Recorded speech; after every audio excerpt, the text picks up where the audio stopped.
Good morning and a very warm welcome to this special broadcast brought to you by SABC News. Well, it's Human Rights Day, and this year is being celebrated under the theme of advancing socio-economic freedom for all. And this morning we'll be putting the country's achievements and failures under the spotlight. And as usual, I am not alone. My colleagues are all over the country where some of the celebrations are being held. This year, of course, the official celebration where President Jacob Zuma will be telling the nation, doing a bit of stock taking, looking back at how far we've come with regard to human rights. We'll be bringing you all of that here in the next 2.5 hours or so. Well, without much ado, we're going to start in Sharpeville, where my colleague Griselda Lewis is standing by. She's going to give us a sense of what is going on right there. Griselda, it's over to you. Well, thank you very much to you, Vuyo.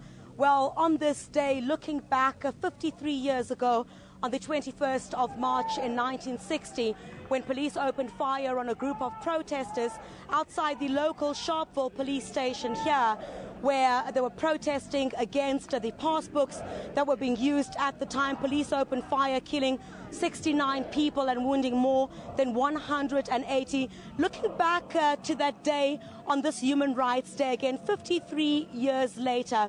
Just a little bit earlier on today, the program here in Sharpeville started much earlier at about 7 o'clock this morning, where some of the government dignitaries were here. We saw the Gauteng Premier Nomvula Mokonyane, the PAC President Mpatlele, as well as the sports MEC Lebogang Maile, who were here to honor those who perished on that fateful day. Just recapping and looking back to 1960, what preceded that is that the African National Congress had called for a similar march against those passbooks, which was to be held on the 31st of March in 1960. But the rival Pan-Africanist Congress saying it will hold its 10 days earlier on the 21st of March in 1960, when this tragedy actually did happen. But a little bit later on, Vuyo, I must tell you, or rather much earlier on this morning, we saw some of the survivors of what we now know as the Sharpeville massacre, as well as the families of the victims, laying wreaths at the Pelindaba Cemetery. We are here at the Sharpeville Memorial and Exhibition Center. As you can see behind me, the tributes are still going on, as well as some of the wreaths that have been placed on some of the pillars here, signifying the 69 people who perished on that day. So we're expecting a march to get underway any minute now from here to the local stadium, where a march against women and child abuse is expected to get underway. From there, they will move to a stadium where some of the Premier of the province, Nomvula Mokonyane, is expected to give an address there. And also a little bit later on, I'll be speaking to some of the residents about the significance of this day for them. But I'll give you that a little bit much later when you cross back to me, Vuyo.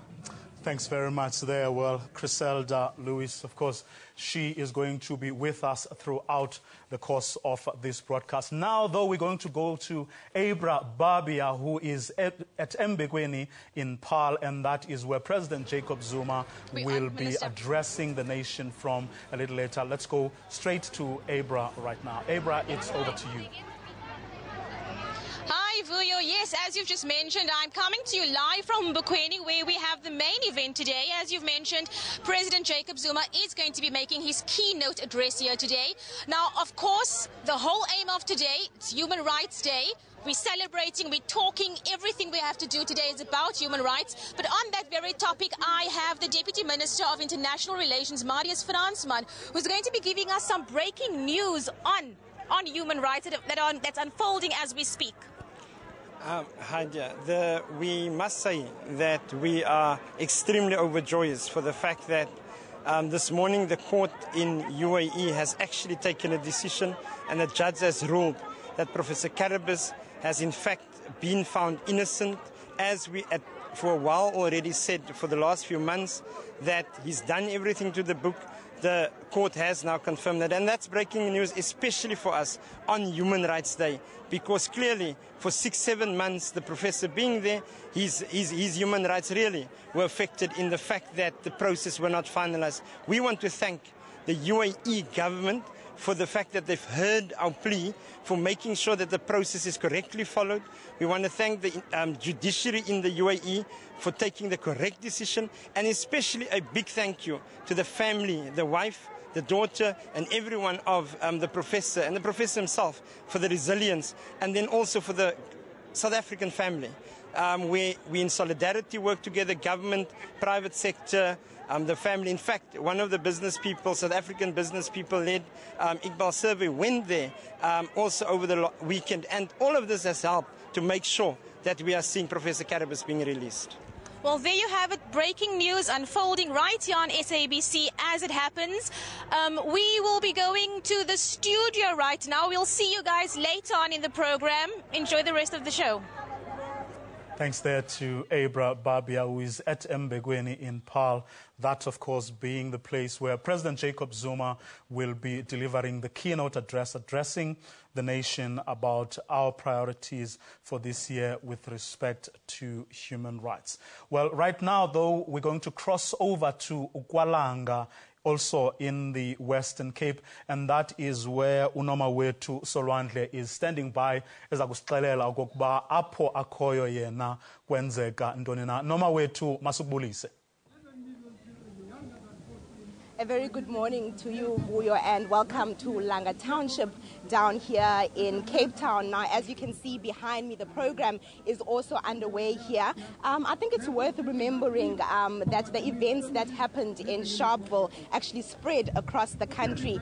Down here in Langa Township, more than 5,000 people actually gathered at the bus terminus behind me. Now, this was a direct defiance of the then government that not more than 10 people could have a gathering. Now, police actually gave that crowd just 10 minutes to disperse, but the people down here simply did not give in. Now, police actually fired rubber bullets, stun grenades, tear gas, and as a result of that, 3 people died and 26 more were seriously injured. So just like Sharpeville, Langa is synonymous to Human Rights Day. So the people have started to gather here, like I said, and later on we do have some really interesting guests, one of them being Mr. Philip Khosana. Now, Mr. Philip Khosana actually led a march down here in Cape Town and straight to the city center, and the people actually joined him to say that they must free their leaders. We'll also be speaking to the people that have gathered here to find out more just what they're here for and what this day means to them. But for now, it's back to you in the studio. Namawetu Solwandle, giving us a sense of what is happening in the Western Cape, the township of Langa, and that you heard earlier from Abra Babia, who is at Embekweni in Paarl, that being where President Jacob Zuma will be giving a keynote address a little later. And before then, you heard from Griselda Lewis, who is in Sharpeville, where it all started back in 1960. If you've just joined us, you're watching a live broadcast. We're coming to you from the SABC's headquarters here in Auckland Park, but also from the Western Cape and here in Gauteng, where a lot of events are being held. So stay with us. We're going to take a quick commercial break. We'll be back right after this.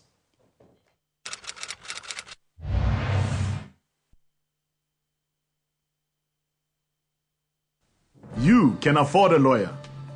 A good one. From only 130 Rand per month, you and your family can have access to superior legal services 24 hours a day. Whether it is a civil, criminal, or labor-related matter, we're available 24 hours a day. Our nationwide panel of professional attorneys are standing by to assist you. The matter has been settled out of court. SMS GOOD to 41446 and we'll call you back. SMS now.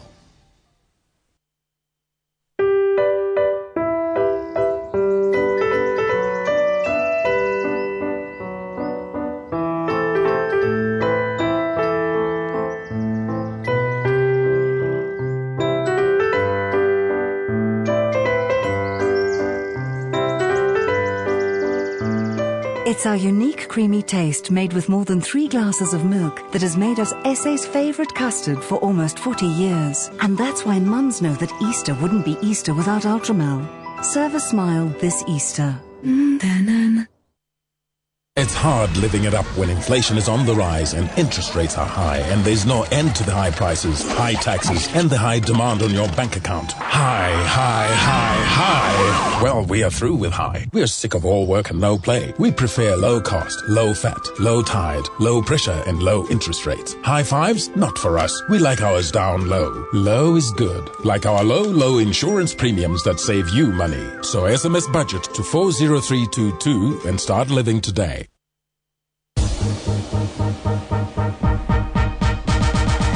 Step up to winter plus save at Jet. Get up and go with girls' active tops just $59.99 and boys' active tops only $89.99. Jet up plus save. Get it on credit with your Jet Thank You card.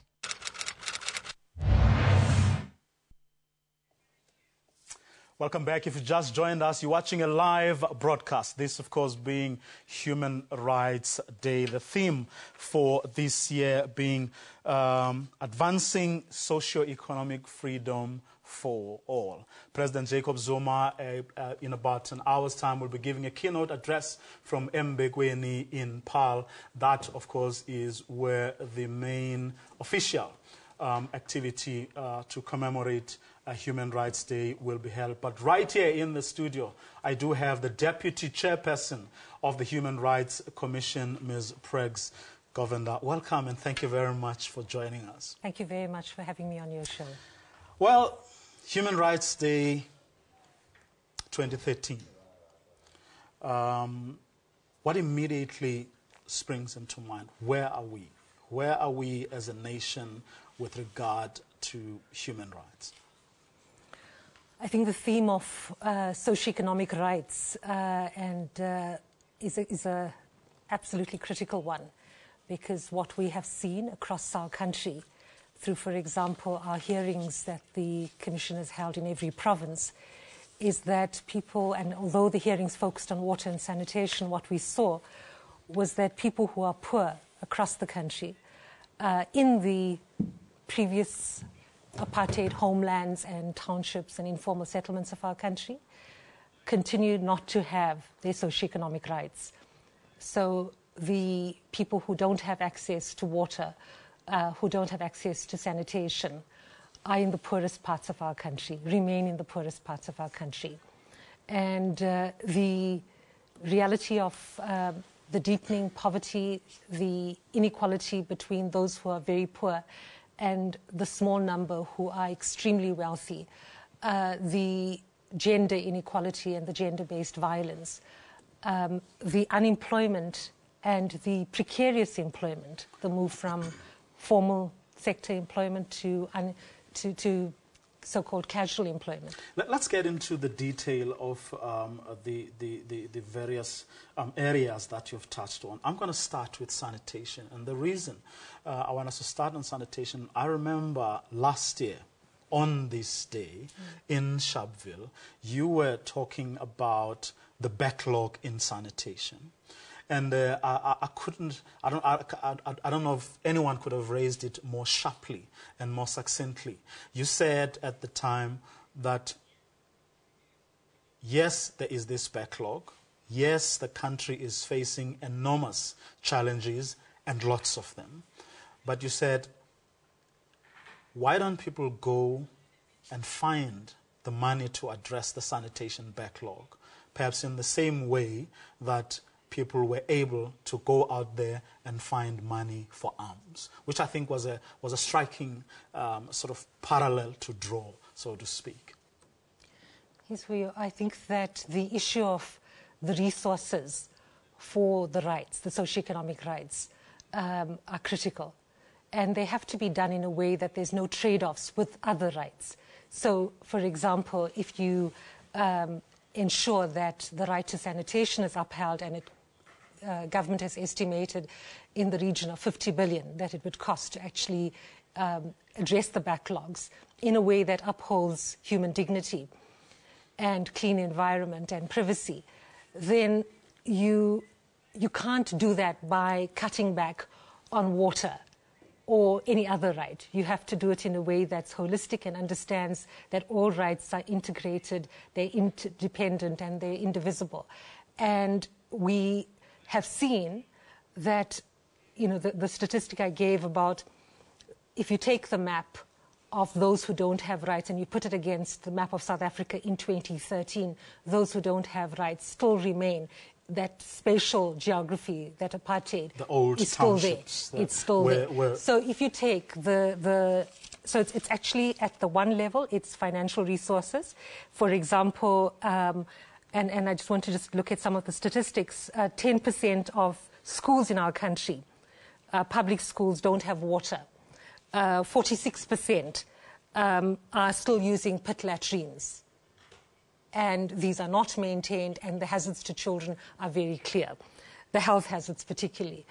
Over 900 don't have any toilets whatsoever. It's over 90% of schools which don't have libraries, which don't have computers, which don't have laboratories that are stocked, that are functional. Which are those schools? Who are those children? Who's the little boy who was 8 years old in Limpopo that died when the toilet in his school, which was so dilapidated, it fell on him? Who are those children? Those children are our future. And those are the children our Constitution promised their lives would change, that they would have their human rights, they would experience social justice. But does the Human Rights Commission raise these issues sharply with legislators, with the executive, the judiciary, and whoever else has to play a role? Do you do that? Absolutely. Every year, the Commission tables its reports to Parliament through the National Assembly, through the Portfolio Committee on Justice and Constitutional Affairs. And we say, these are the problems that people have said to us. So, for example, we've held these hearings across 9 provinces. A key reason why we've held that is because of the constitutional right to public participation, is because we wanted to ensure that those in government would come and listen to what people were saying.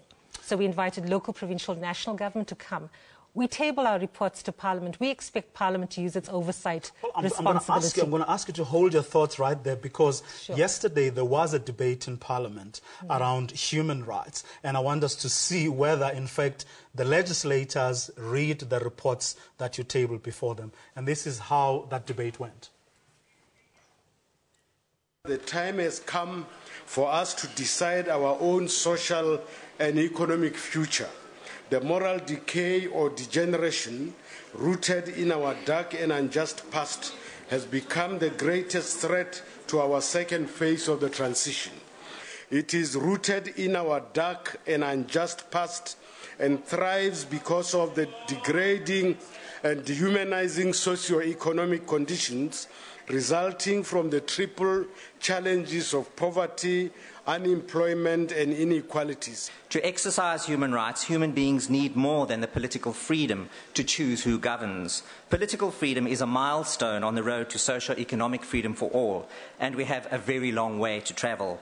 Political freedom enables the people to choose a government that will offer the opportunity for them to rise above past economic circumstances, that will offer an enabling environment within which they can thrive and pursue their dreams. The tragedy of that exercise is that the minority that was governing did not have the foresight to think that it must train not just white children, but train and expose to education all the children of our nation.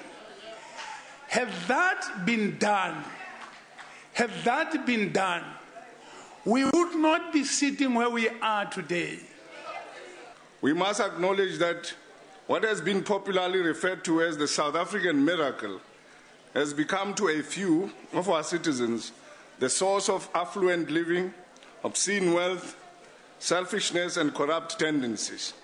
On the other hand, the same South African miracle is for the majority of our citizens perennial nightmares in unfreedoms of grinding poverty, unemployment, landlessness, homelessness, poor education, institutional brutality, racism, and exploitation, and violent rapes and murders.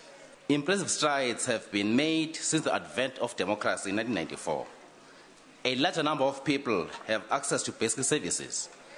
However, these achievements are not enough considering that millions of rural communities have no access to water and sanitation, while others persistently marginalized in the provision of their basic human rights in areas such as health, basic education, economic opportunity, and social services. The developmental state is thus what I prefer as a planned economy and is distributive in nature. The question, however, against the backdrop of human rights is whether it creates a just economy. In other words, does it eradicate poverty?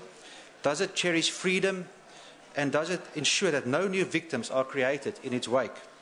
What it cannot be is a free ticket for unscrupulous officials, businessmen and deployed cadres to make as much money as possible from corrupt and fraudulent state tenders. Regrettably, many people seem to hold this view. As you are preparing to commemorate Human Rights Days, it is instructive to consider second-generation rights as interpreted by the Constitutional Court. The Grootboom case, as we are all aware of, dealt with housing and highlighted the context within which socioeconomic rights need to be interpreted. The police brutality constitutes complete abuse of power and showing disrespect for any procedures. They perpetuate to be law unto themselves, conduct their own trials, and definitely this is a glaring culture of ignorance. It is very clear that they have not been educated about human rights and the right to a fair trial. The fact that they are prone to use violence as their first resort instead of their last calls for an absolute need to set a system that will select good police officers.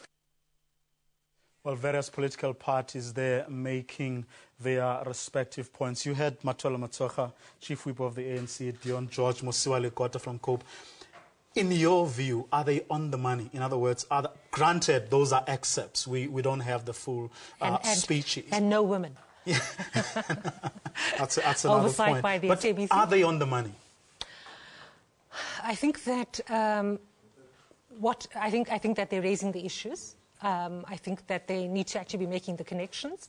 They need to be looking at the issue of you've got the National Planning Commission, which has said the biggest problem is a lack of planning, a lack of coordination. What we as the Human Rights Commission has said that this has to happen from the top, from the most senior levels of the executive. That you actually need to ensure that the kind of silos within which government works across departments and between spheres of government actually changes so that there's the political will that's demonstrated to be able to make the shift. So if you have a situation where water, for example, where we heard in many communities that there might be a dam right next to the community that a mining company is using and polluting, but the community has no access to water. A young man, and I think I might have mentioned this to you, is that in our first hearing in Mpumalanga, 32 years old, he stood up and said, I'm 32 years old, in my community, we have never actually had access to water.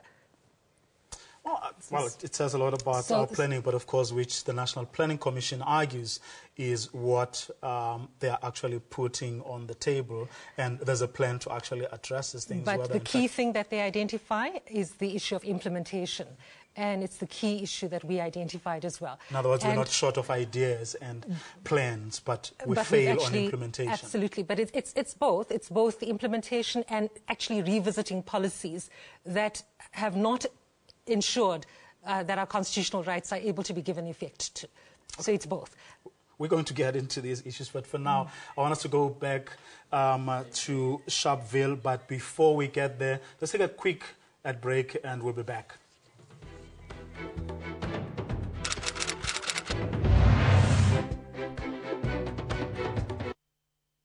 At Hollard, we took a long, hard look at life insurance and found that most policies limit your choice. This is because the minimum cover may be much higher than what you want or need. Now we're giving you that choice by reducing the minimum cover to just 50,000 Rand with a maximum of 200,000 Rand, leaving it up to you to decide how little or how much cover you want to take. And remember, you can take it out immediately over the phone without the need for medical examinations and blood tests. Have you ever considered what impact your passing may have? How can you be sure that your family will not lose everything you worked for?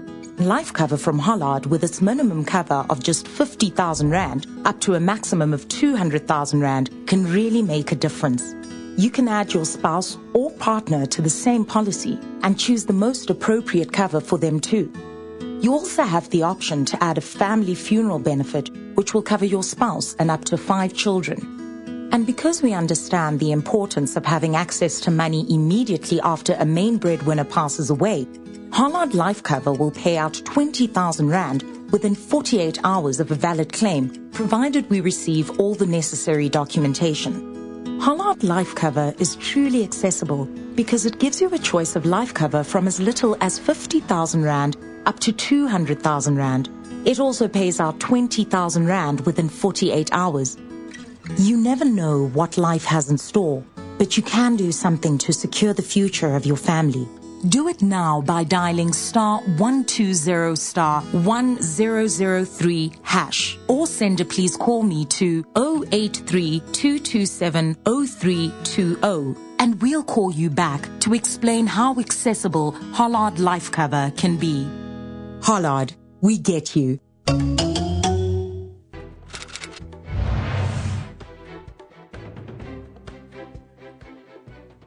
Welcome back. If you've just joined us, you're watching a live broadcast. It's Human Rights Day, and over the next couple of hours, we'll be bringing you all the activities that are going on around the country where South Africans are celebrating this day. We're saying after that incident in 1960 when police mowed down 69 people in Sharpeville, and post 1994, of course, the day was declared National Human Rights Day. And we're asking ourselves, 19 years into democracy, are we winning at all? Well, you would have heard, if you listened earlier, the Deputy Chairperson of the Human Rights Commission, Pregs Governor, who is with me here in the studio, talking about where she thinks we are falling short. Of course, she also did mention where some of the things that we're doing right, but they believe, as the Human Rights Commission, that given the amount of work that has gone into this area, we should be doing a lot better than we are doing at the moment. We are, of course, going to explore those issues in greater detail with her. But right now, we're going to go to Sharpeville, where Griselda Lewis is standing by to give us a sense of where things are, where she is. Sharpeville, of course, is, as many of you will recall, where it all started back in 1960. Griselda. Well, thank you very much, Vuyo, and welcome back to the Sharpeville Memorial and Exhibition Centre. As you can see here next to me, the pillars that are representing the 69 people who perished on that day. If we're able just to look a little bit underneath here, these flowers have just been laid here. This pillar representing Mofulatsi Paulina, and with the age of the person who perished on that day, 25 years old, Mofulatsi Paulina. So basically most of the dignitaries and some of the families of the victims as well as the survivors have just left the Memorial and Exhibition Centre. They're about to embark on a march at the moment, basically trying to highlight the abuse against women and children. But before I left you the last time, I did promise to bring you one of the guests, a resident from the Sharpeville area here. His name is Johannes Safatsa. And Tate Safatsa, if you're able just to come close to me. Now, Tate Johannes Safatsa, his brother perished 53 years ago, was killed in that protest. And Tate Safatsa, you were telling me before we went, while we were chatting before we came on air, that you were quite young at the time, and you'd left about 10 minutes before you heard the gunshots going off at that protest. You participated, but left in the nick of time. You lay wreaths at the Pelindaba Cemetery this morning. Tell us, 53 years on, about the emotions that run through you and your family. 53 years back today. That painful memories. Hane ke bona abutua ka thuntswe a robetse ka mpa kulo e kene ka morao ka mona ibile ba tswa ka pele ka nnete ntwena it is those painful memories and kana go ngla ne ke hopola kana go ngore kana batho ba mmolaileng bona ba kae hobane bana ba Truth Commission ba fumana tshwarelo mara yena o lebitleng. When you look back so far, Ntatisfatsa, and what it is that your brother and many others that were there on that day, the thousands of people were fighting for against the passbooks, do you think that the change that you wanted to see back then is probably something that you're experiencing today?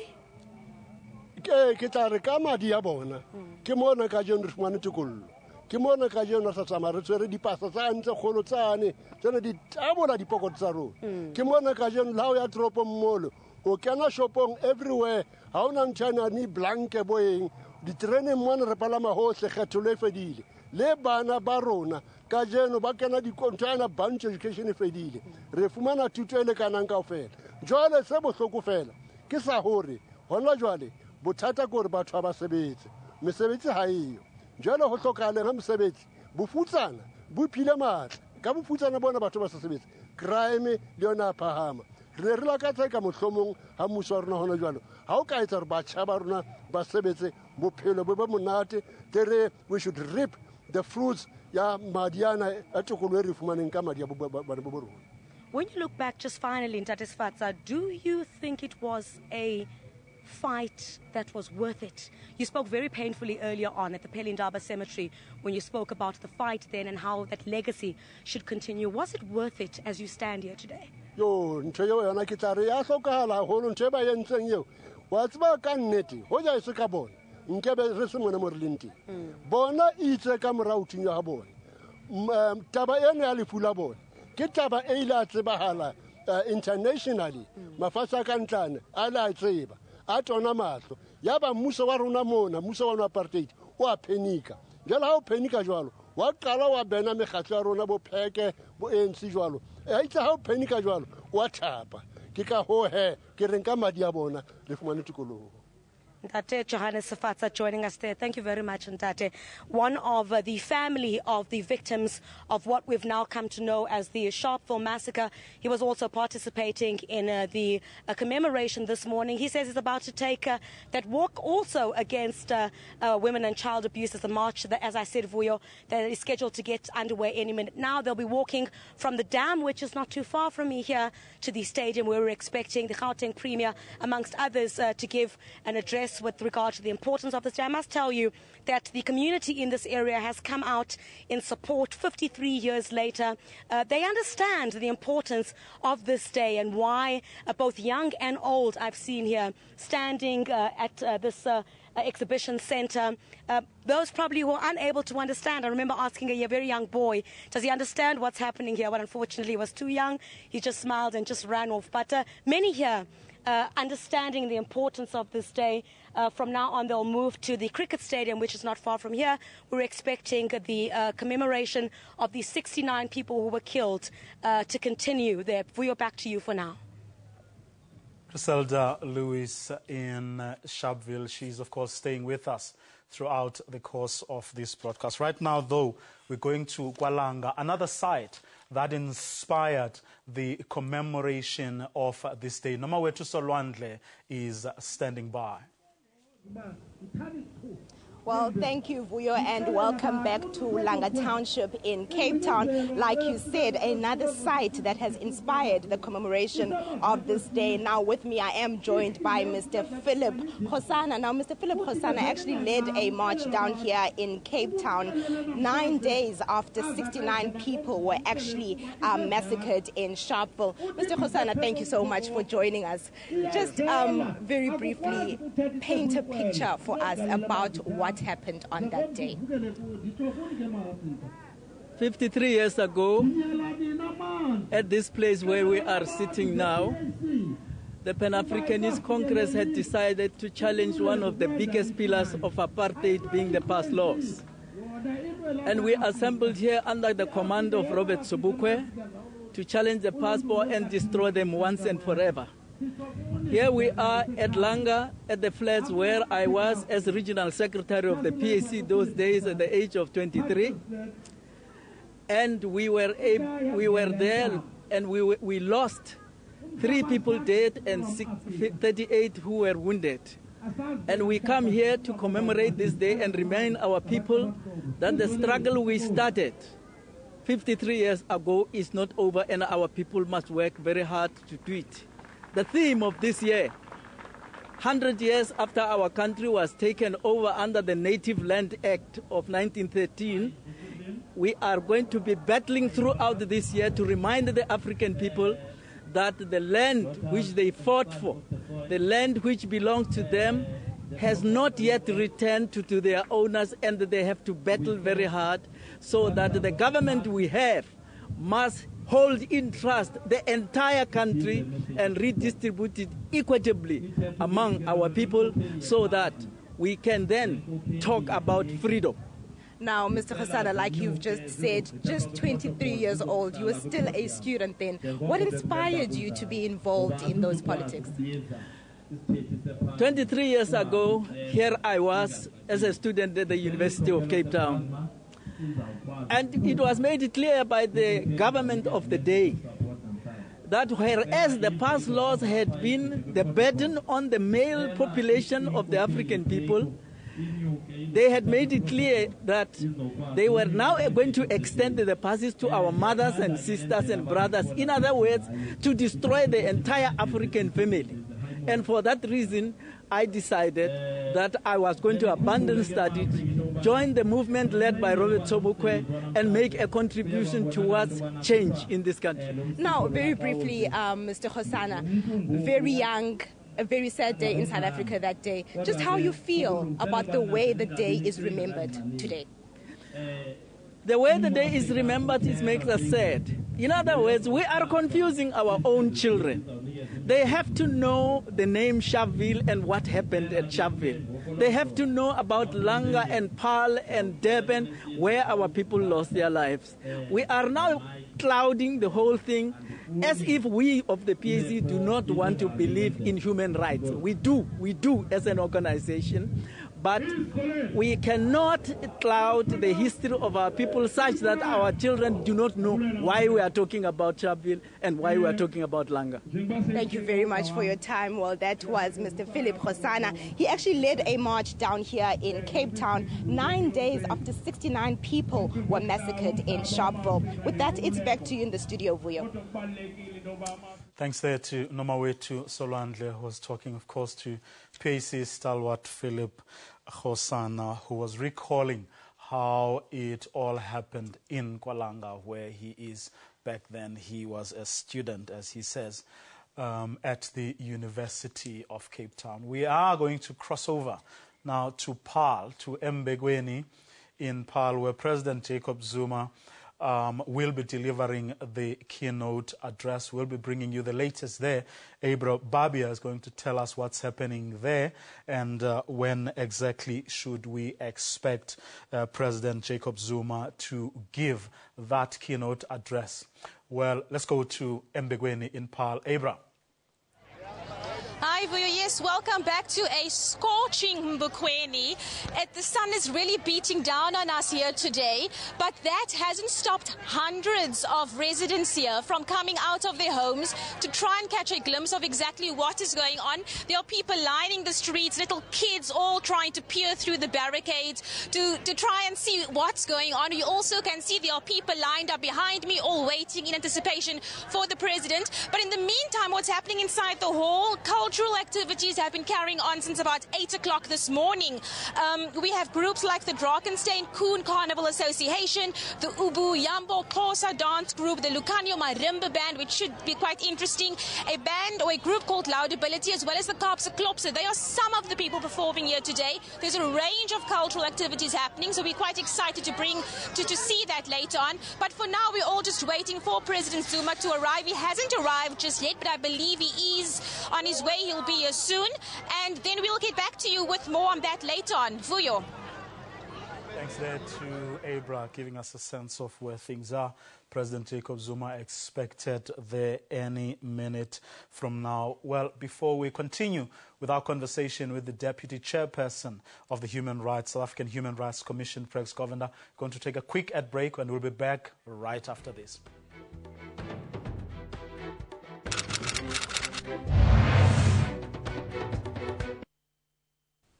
If I handled it my own way, I'd most probably be in jail and still have no furniture. The other party paid for the damages and our car is fixed. Clientele Legal appointed the specialist attorney. The matter was settled out of court.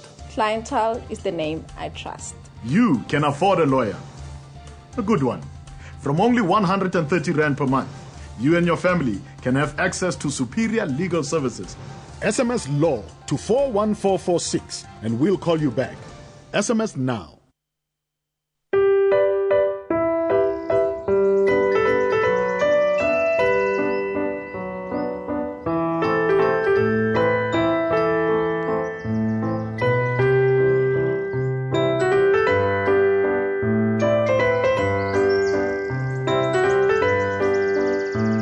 It's our unique creamy taste made with more than 3 glasses of milk that has made us SA's favourite custard for almost 40 years. And that's why mums know that Easter wouldn't be Easter without Ultramel. Serve a smile this Easter.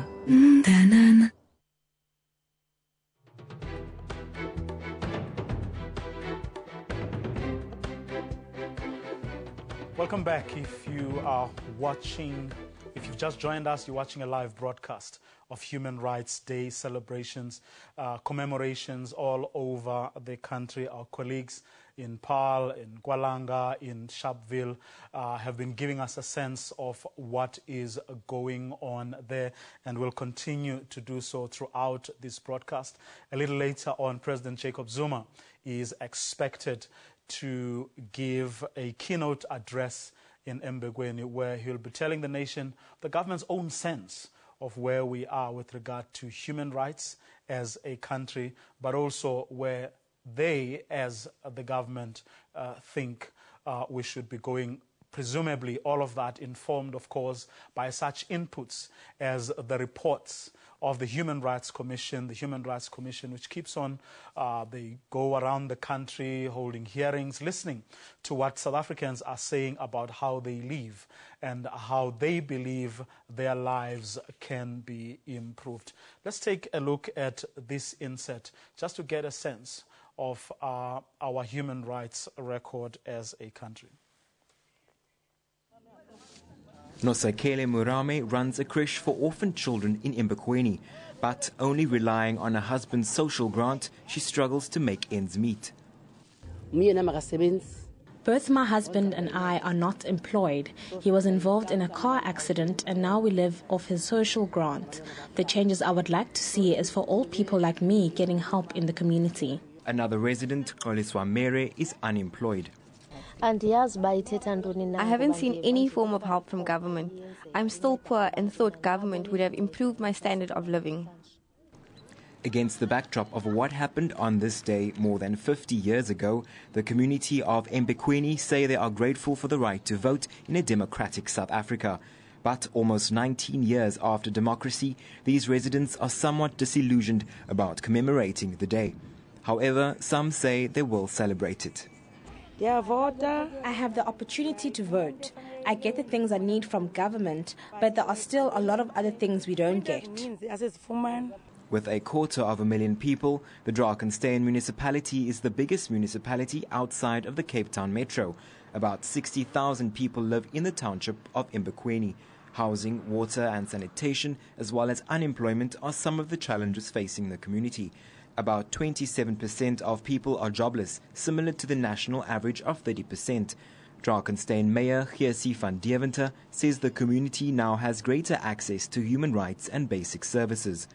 It's important however to stress that the one group that's still very marginalized is women when we talk about the violence against women, and we are on a drive now to try and bring relief in that department. As a female mayor, I feel very strong about that. President Jacob Zuma will mark Human Rights Day festivities in the township. Lyndon Khan, SABC News, Embekweni, Paarl.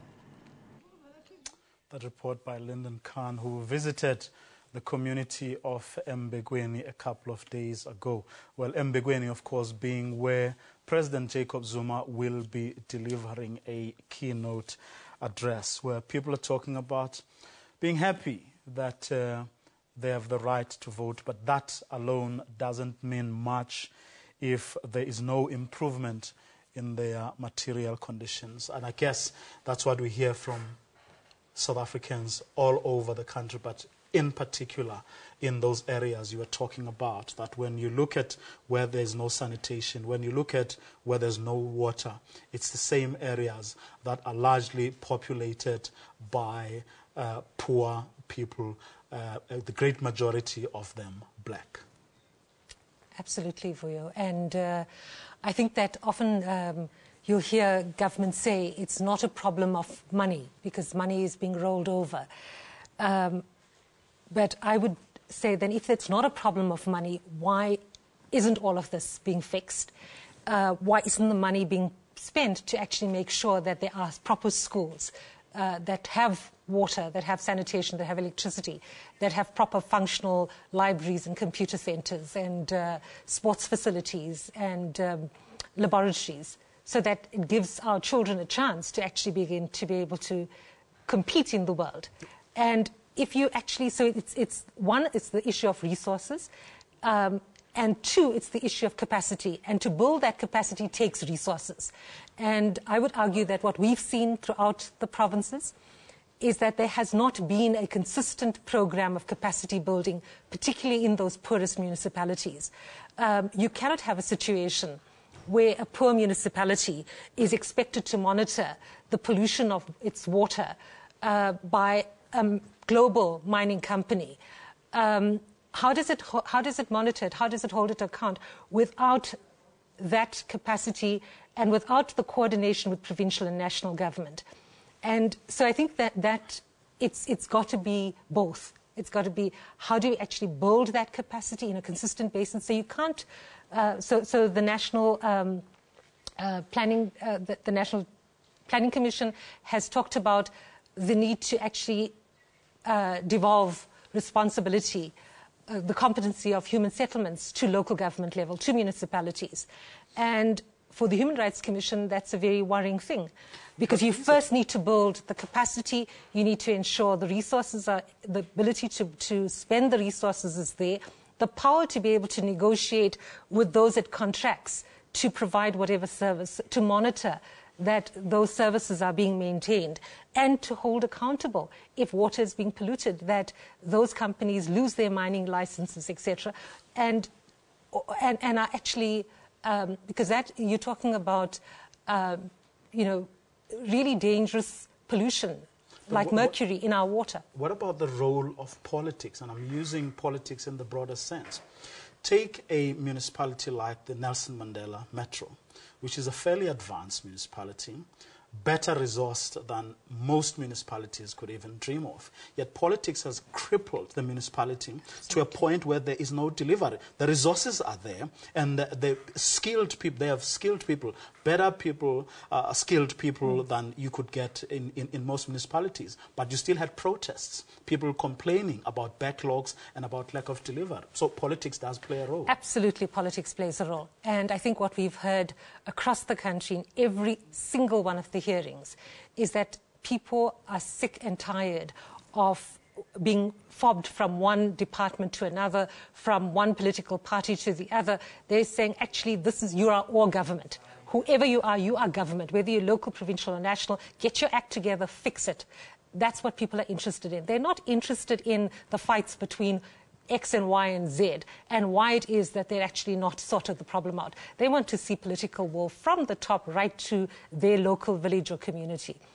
If you take also, just a point you raised earlier before I interjected, which is the role of the public sector, our corporate citizens. They go to government and, for example, negotiate deals that if you give us electricity or water cheaply, then we create jobs. Do you think we've been able to strike the correct balance there? Because you are talking about mining companies that get water cheaply, but not only that, but which would then go on to pollute the same water that the immediate communities need. In other words, is that balance being struck? If that balance was being struck, we wouldn't have the problems we do that I've just outlined. Between water as a human right, which it is regarded as globally, and that water is like land and like air. It's it's regarded as the universal commons. It's regarded as belonging to all humanity. It's for the future of the planet itself as well as for all who live on it. And when it's actually being destroyed, and when that pollution is creating things like and contributing to climate change that we're seeing, which people who are poor are most vulnerable to, then there has to be accountability. And at present, there isn't that kind of accountability. And how much of that has everything to do with the silos that you mentioned, where one area of government doesn't know what the other area is doing, where the NGOs are doing some work, government doesn't know about the problems that those NGOs and organizations like yours, the Human Rights Commission, are familiar with? How much of the silos mentality is actually responsible for what we're seeing? It's not just a silo mentality. It's people in power who often become blind and deaf to those who are poor, who actually stop seeing people who are poor and stop listening to them. So when we were here having the hearings, people said to us, this is the first time many communities were seeing people in government coming and listening to them. Okay, why don't you ask you to hold your thought right there. We are going now to Paarl, Embekweni, where President Jacob Zuma has just arrived.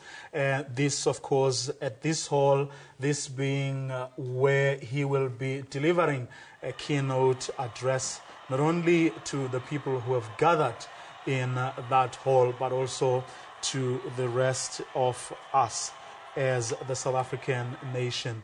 That speech will be broadcast to you live. As you can see him there, he is being flanked by the Minister of Justice and Constitutional Development, Jeff Khadebe, as well as the Deputy Minister of Foreign Affairs, Marius Franz Mann, who was giving us an update earlier about that story in the United Arab Emirates.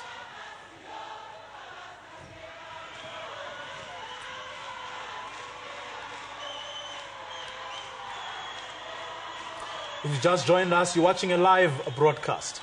SABC bringing you Human Rights Day celebrations from the Western Cape and from Gauteng. The people you're seeing on your screen right now, it's the community of Embekweni in Paarl welcoming President Jacob Zuma, who will be delivering the keynote address, talking to us about where, as a nation, we are with respect to human rights, but also perhaps what we should be taking on as priorities beyond this point, 19 years into democracy.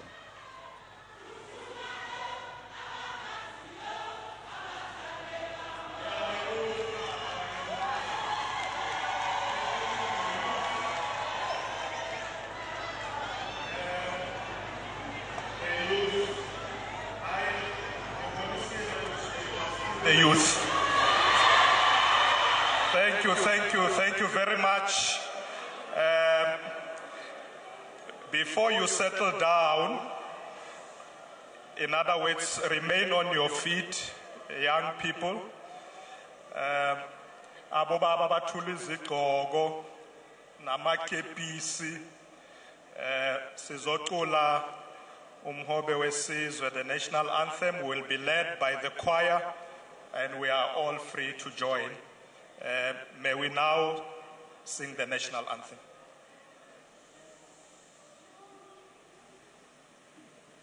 Ufela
Please remain standing.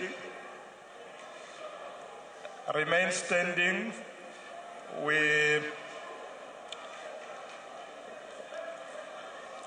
I should have done that before the choir started moving. To observe a moment of silence and prayers.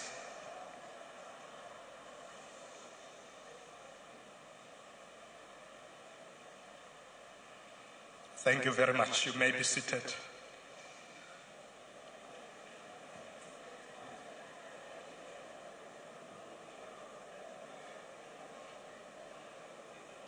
Happy Human Rights Day.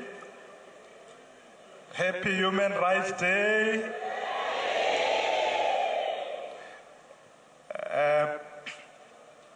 President Jacob Zuma, the mayor of this town, the MEC who's going to receive us on behalf of the province,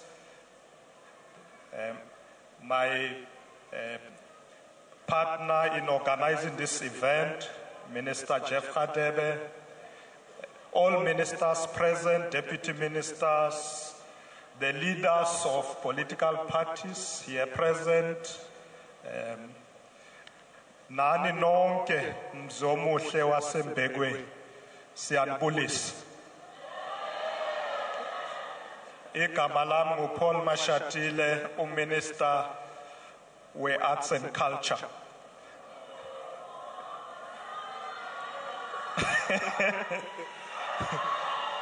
Molweni.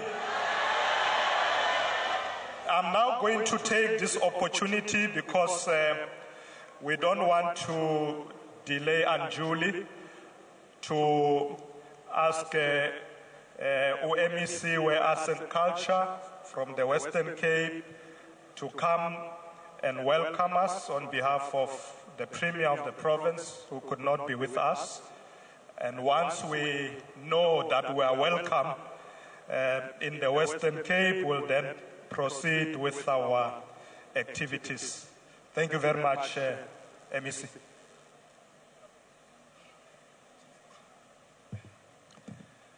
Thank you, Program Director, His Excellency, the Head of State and Head of Government, President Jacob Zuma, Ministers of the National Cabinet, Deputy Ministers, Members of the National Assembly, Members of the NCOP, Members of Provincial Legislatures, the Executive Mayor of Drakensberg Municipality, Advocate Geesie van Deventer, a mayoral committee members present here, all councillors, all members of various political parties, the members of the youth, the local traditional leaders in this community. Ladies and gentlemen, it is indeed for us a great honor to receive the President and the delegation here in Drakensberg on behalf of the Western Cape government and the people of the Western Cape to listen to the President as he will be speaking to us on a very important subject, the matter of human rights. I've been working very closely with the National Minister, Paarl Mashatile, the National Minister of Arts and Culture, in preparing for this celebration, and we are really very excited to have the National Cabinet and the National Ministers here present today, together with the President, to speak to us in celebrating human rights. Welcome to the President and welcome to the whole delegation here today. Thank you.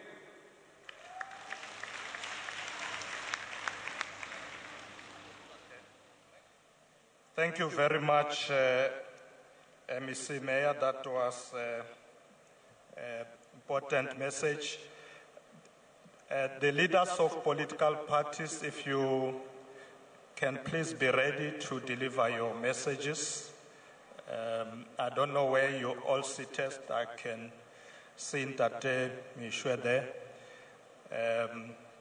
We will also, after the leaders of political parties, I'll also have a message from Abo Mama, if they also can be ready.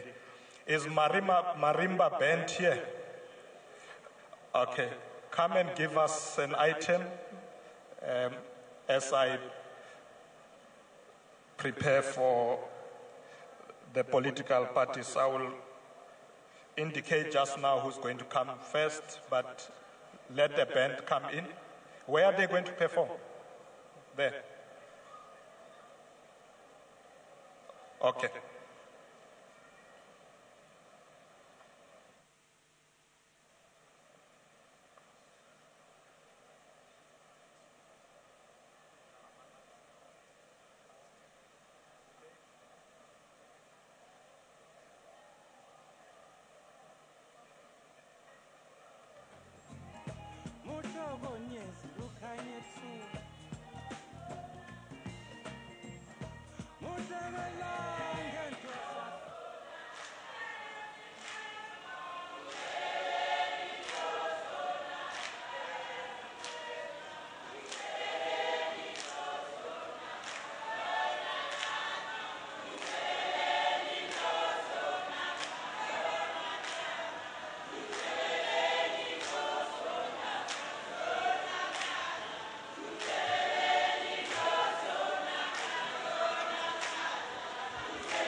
Thank you very much.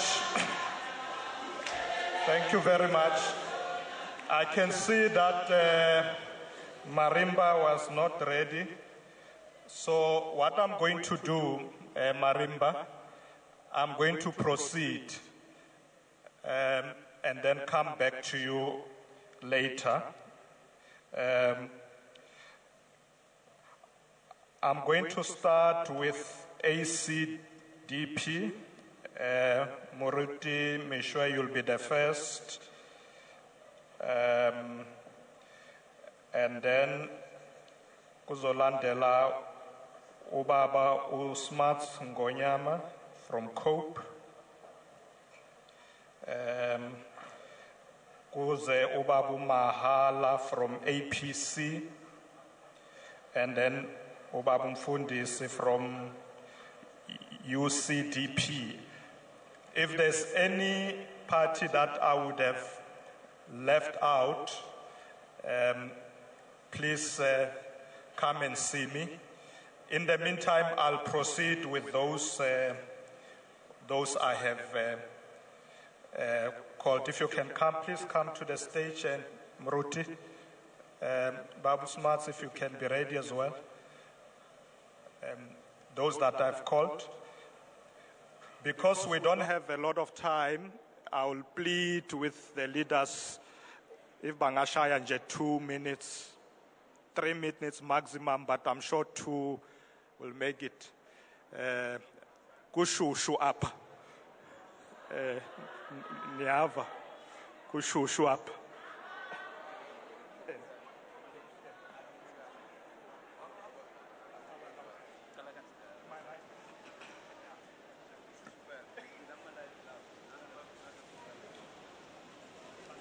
To the program director,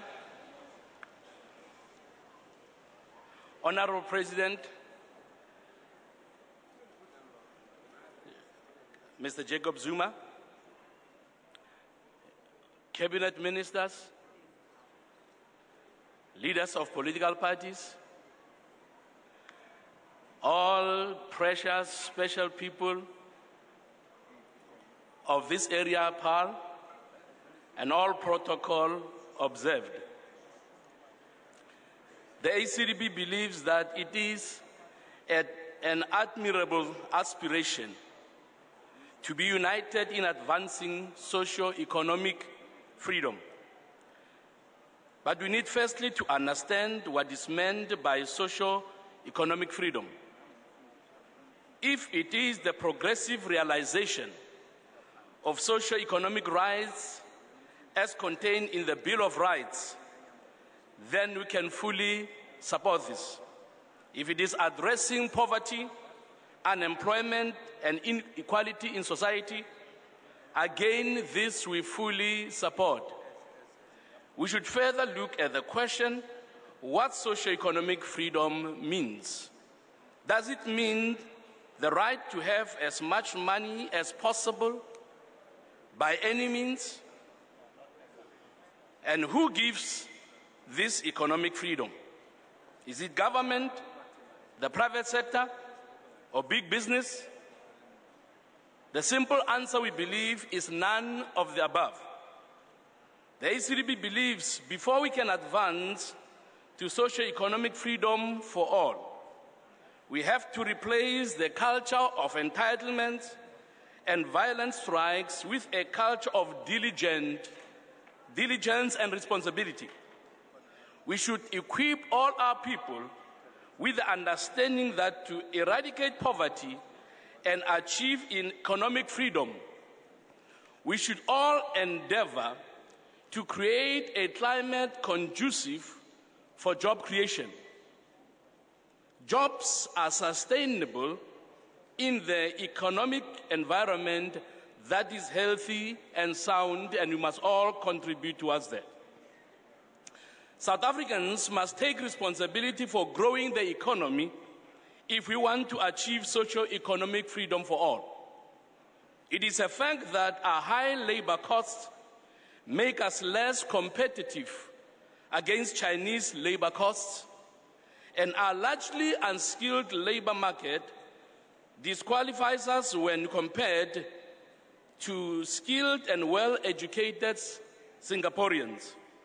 We should train our people not to be overly dependent on grants and handouts from government, but rather to be innovative, initiative, and responsible for their welfare so that they can confidently proclaim what was declared by the Apostle Paul, who once said, "These hands of mine have met all the needs I have."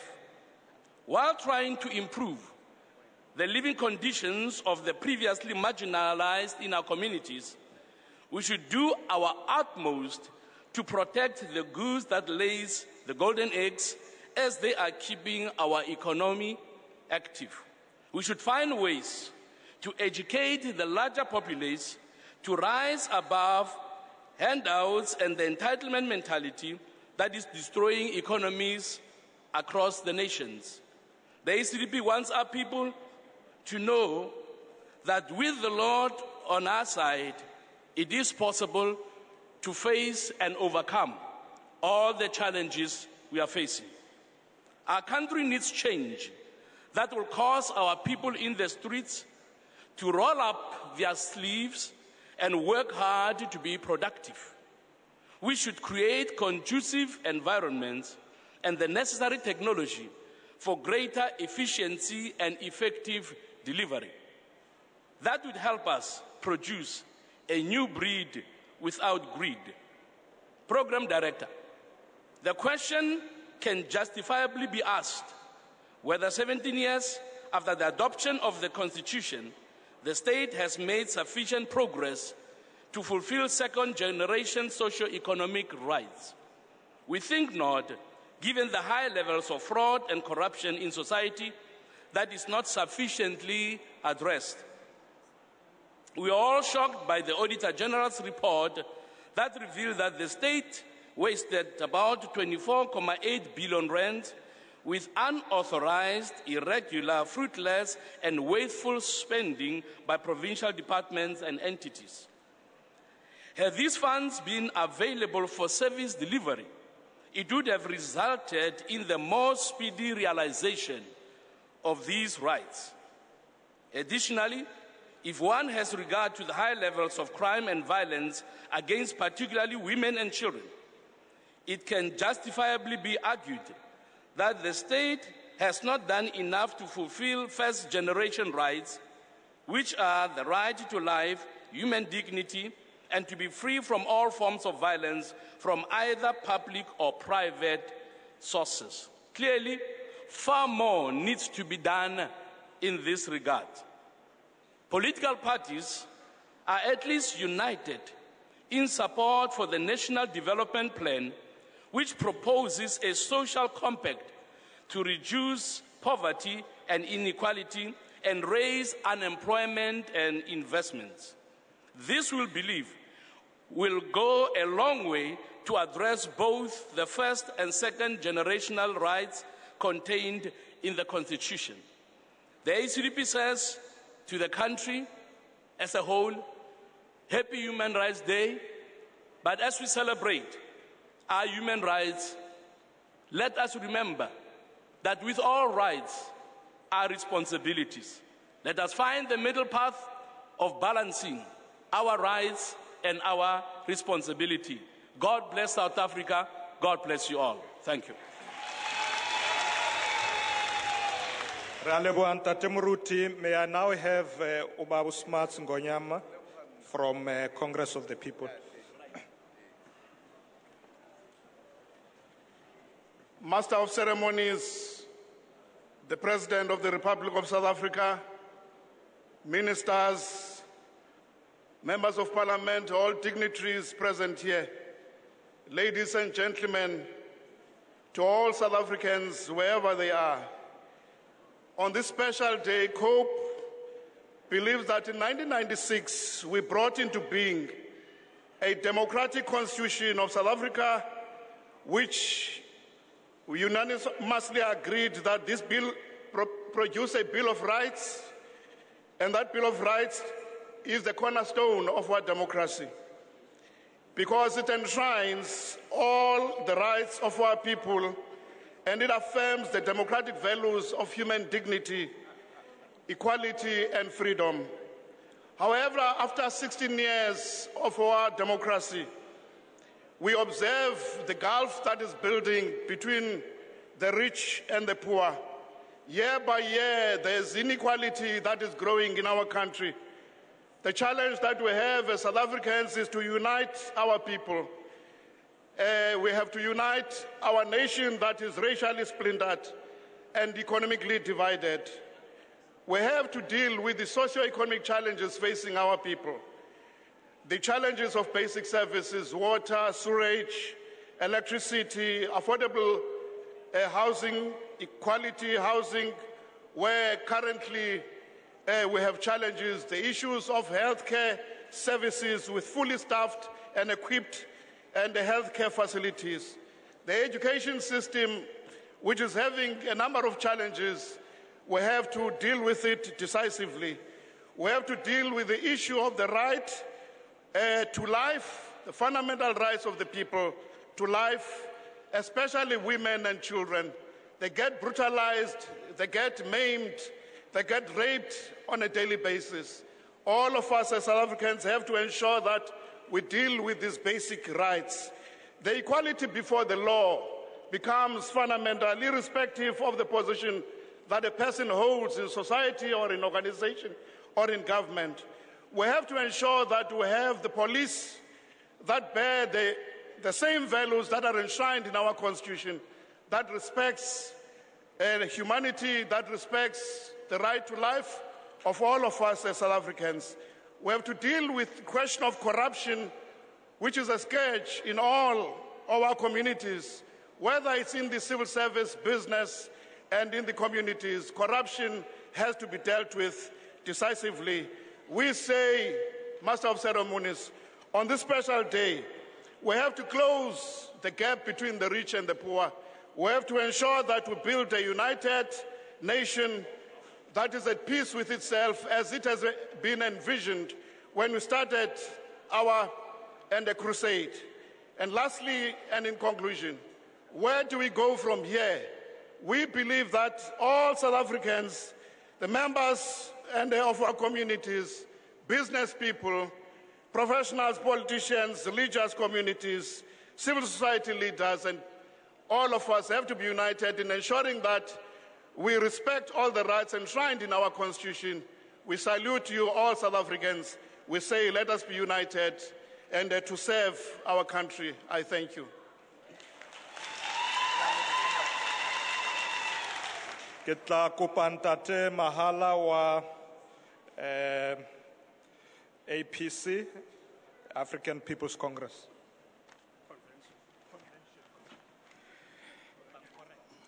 Amandla! Amandla! Comrade Program Director, Comrade President, distinguished guests, sons and daughters of the soil. I rise here on behalf of the African People's Convention in memory of the sons and daughters of our motherland who happen to be the victims of apartheid, colonialism, capitalism, and imperialism. Comrade President, as we are speaking in this platform and talking about socio-economic freedom in our lifetime, lest we forget, let's remind ourselves, Comrade President, that our liberation struggle was about land and its resources. The African majority has been ruthlessly exploited since 1652. And up to this day, around these areas, the African majority, in the form of farm workers, are still exploited by the farm owners.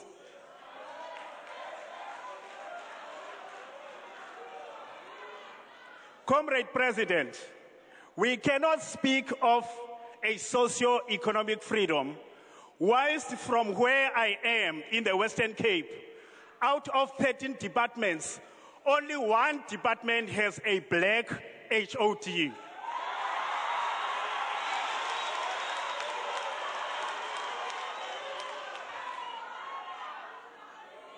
Comrade Mashatile, Comrade President, I think it is about time that all the progressive forces must come together in ensuring that all the ills and the trajectory of apartheid, like growing inequality, grinding poverty, joblessness, corruption, and authoritarianism, are things of the past.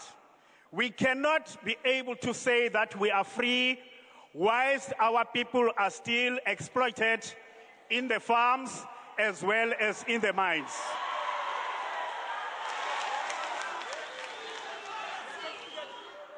Lastly, Comrade Mashatile, I'm sure, Comrade, you'll be able to bear with me.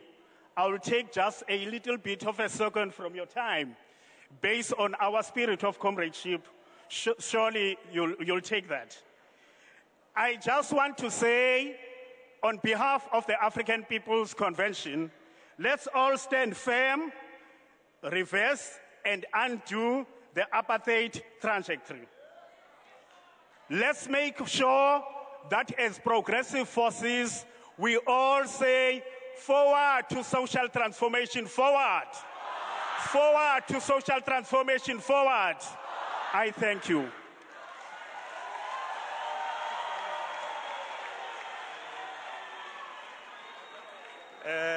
Realeboha Tate Mahala, Sautelo Babum Fundisi, UCDP.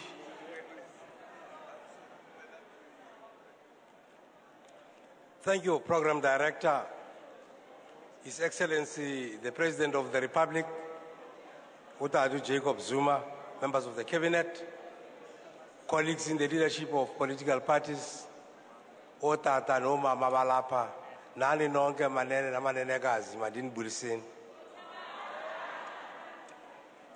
I deem it a privilege to deliver the human rights speech here at Embekweni in the Western Cape. We owe this to the government of Jacob Zuma that is striving to live up to the dictum of social cohesion in this republic. We are also grateful that the government has come to its senses and realized that we are all branches of the same tree. We are also very happy that the government accepts that in respect of human rights, the majority is not the issue. All that matters in life is that there will always be the first among equals. Majority votes do not make the incumbent party any better citizens compared to other parties, including those that did not even make a single seat. The human rights holiday has been occasioned by the mowing down of innocent marchers in Sharpeville some 53 years ago. And in retrospect, we are very grateful that when our country opted for democracy, the fathers and mothers who were in the delivery room of the Constitution scripted this Constitution and included the Bill of Rights that we enjoy today. Human rights are those rights which are inherent in human existence and belong to all human persons, irrespective of gender, race, caste, ethnicity, religion, and so on. Human rights are not a gift or bounty of any political superior. The laws are meant to affirm and recognize human rights and to provide the mechanism for their enforcement. The upholding of the rights is essential for maintaining human dignity. Rights are claims. They are not appeals for charity. They are terms that set up limits on state action whenever it encroaches upon individual liberty. It is for this reason that Jack Donnelly pointed out that human rights are a new standard of civilization. All human rights for all should be a clarion call of the century. The most essential freedoms are the following: freedom from discrimination, freedom from want, freedom to develop and realize one's potential, freedom from fear, that is of threats to personal security from torture, arbitrary arrest, and other violent acts, freedom from injustice and violations of the rule of law, freedom of thought and speech, and to participate in the decision-making and form associations, and freedom for decent work without exploitation. Human rights are indivisible, interdependent, and interrelated, having a clear linkage with human development, and both share a common vision with a common place. Our people have to know that they have a right to privacy in telephonic conversation. There should be no eavesdropping while one speaks on the telephone. Equally, unauthorized tapping of telephone conversations are illegal. Domiciliary visits by police without authority or search warrants are a violation of one's freedom. Our people should not be hampered when they inquire or ask, as it is their inalienable right to know and when to have the freedom of speech. A common word used in the Bill of Rights is everyone. Everyone will have this, everyone will have this, everyone will have this. And this refers even to refugees, even before they are given the necessary status. My party, the United Christian Democratic Party, in recognizing the Bill of Rights, always has this to say: we must all love, respect, serve, consult, and be tolerant of mankind, as all human beings are created in the image of God. While we live in troubled economic times, we should not engage in child labor, nor should we exploit those who work for us by not paying them well or not paying them on the agreed upon time. Those in government should ensure that they do not abuse their trust by providing services to those in their party only. The issue of producing the membership card of some party before one may be helped is inconsistent with the Bill of Rights. It is irregular in state largesse if state largesse is distributed among those who belong to the ruling party or their next of kin, while other deserving people are left out simply in the cold. Corruption-free governance is a human right. Corruption in the institutions of government derogates the human dignity of people and affects their human rights. The idea that those who were in the struggle should be the first to be considered, even if they do not qualify, defeats the ends of justice.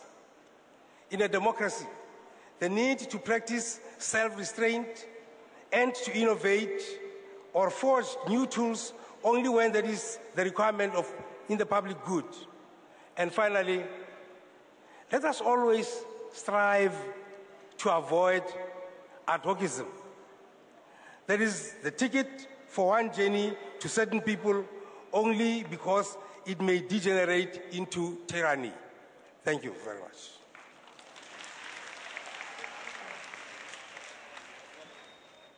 We are now going to have the UDM, Ubabu Ngabayom Zikwangwa, who will then be followed by MEC Mayor from the Democratic Alliance. Thank you very much, Program Director, Mr. President, Ministers and Deputy Ministers, leaders of political parties, all protocol observed, fellow South Africans. We believe that Human Rights Day is an important reminder that, like all other nations across the globe, our nation is built on a tremendous amount of sacrifice. We believe that the generation of Mama Lillian Ngo and others fought courageously so that you and I can enjoy the freedom and constitutional democracy that they themselves did not enjoy. They fought gallantly to disentangle themselves from a comprehensive web of the apartheid regime's oppressive entanglements. In the words of former President Thabo Mbeki, when he said this generation, and I quote, pulled us out of the abyss and placed us on a pedestal of hope on which we continue to rest, end quote. As we celebrate Human Rights Day today and our liberal constitution, we ought to pause and reflect on the progress we've made in promoting and developing and protecting human rights in South Africa. We must admit that while significant strides have been made since the advent of democracy in 1994. However, human rights violations remain a major problem in South Africa. Millions of our people have no houses, no access to water and sanitation, while others are continuously marginalized in the provision of their basic human rights in areas such as health, basic education, and economic opportunities. Millions more go to bed on an empty stomach. Coexisting side by side with these high levels of poverty and unemployment are extreme levels of inequality. Every day we wake up to news about incidents of police brutality and violence against and abuse of women and children, which are examples of gross human rights violations. Therefore, we believe that we cannot achieve socioeconomic freedom for all until we have tried to address some of these problems, if not all of them. In this regard, the United Democratic Movement believes that we need to do more to eradicate poverty, create and inculcate a culture of human rights in South Africa. Because this hard-won liberty, built on sound principle and human sacrifice, is one victory that we must never betray or squander. Ours is to ensure that we leave this inheritance, we leave this pedestal of hope in an even better condition for this and future generations. Mr. President and fellow South Africans, the foundations of our pedestal of hope are built on a contrasting tale of men at their most evil and most heroic. And where, like everything else in life, the good emerged victorious over the bad. This is one victory that we must never take for granted in all our dealings as South Africans. God bless South Africa. I thank you.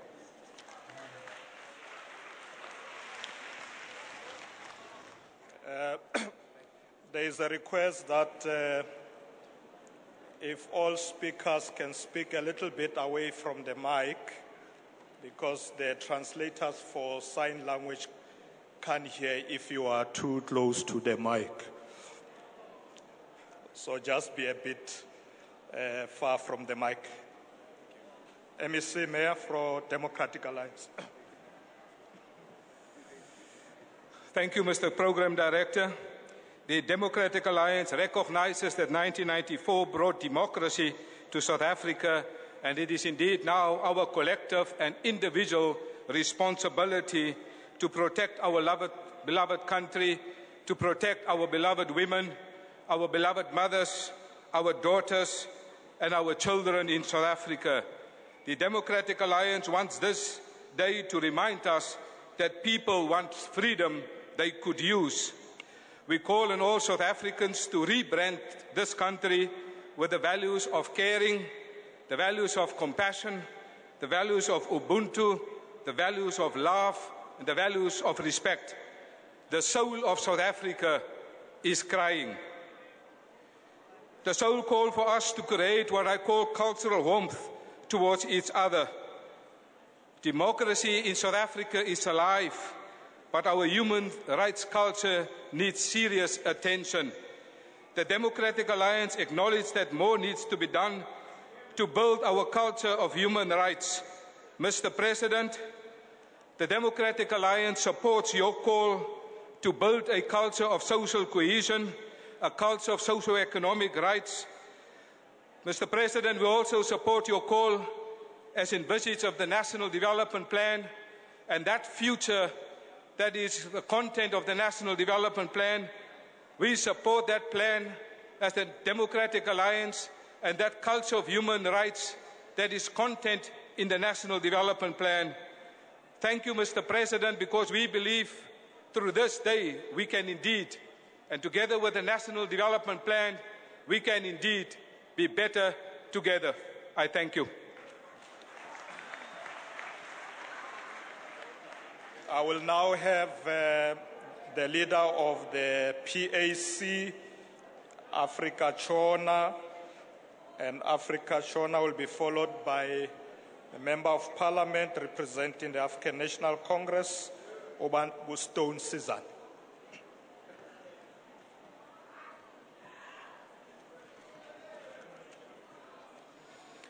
Umongameli, our Minister, Members of Parliament, all protocols observed. Let me start by saying, in memory of all those fallen martyrs, whom their blood was shed without mercy and even without humanity during the Langa Sharpeville massacre in 1960. I salute them. Sons and daughters of the soil, allow me to extend my revolutionary greetings in only one way that I was thought of. Comrade President, I am tempted to say it is also a way that you also know. You cannot easily forgotten. Let me say, Izwelethu, Africa, Inkululeko. The comrades who decided to say Khanuch as Khanuch in the 21st of March in 1960. We strongly believe that those comrades were fighting for the noblest cause, and that was for the liberation of mankind. Part of those was to make sure that we have got a free movement that is from Cape to Cairo, Morocco to Madagascar, from Kofimvaba to Kimberley, from Cape Town to Tsala.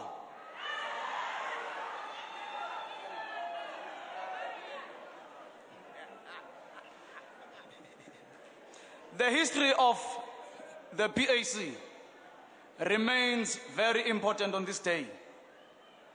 For we believe that on this particular day, the then government was shaken because of the strength and the unity that was demonstrated. I have got quite a number of things to pose. If Robert Mangaliso Sobukwe played an instrumental role on that program, why is the history textbook so silent about him? If we recognize our fallen heroes, like Tata Oliver Reginald Tambo, Steve Biko, why can't we also have a university known as Robert Mangaliso Sobukwe? To mention one, Forte University. Most of the comrades that were here have mentioned a number of things, and I do not want to repeat them. I want to say in 1960, it's clear that I was not there. But with what I have seen during the Marikana humiliation, during the departure of Comrade Tatane, it gives me a clear picture of what happened in 1960. And if we are living in a democracy, we therefore condemn all those things. They should not happen if we are really living in a democracy. Comrade, before I sit down, were we fighting to have a black president? I do not think so. It's just me not thinking so. I believe if the broader masses of our country collectively own 5% of the economy, then to me, there is no democracy, there is no freedom.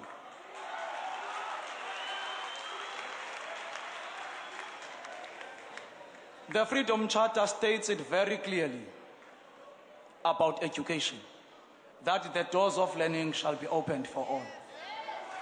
If our brothers and sisters go to these universities and they are rejected, what does this for all mean? Why have maths lit and yet it will not take you where you want to be?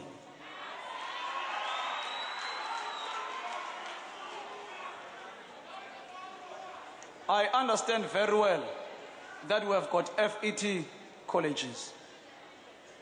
Do they have sufficient resources to make sure that we produce what we really want to see?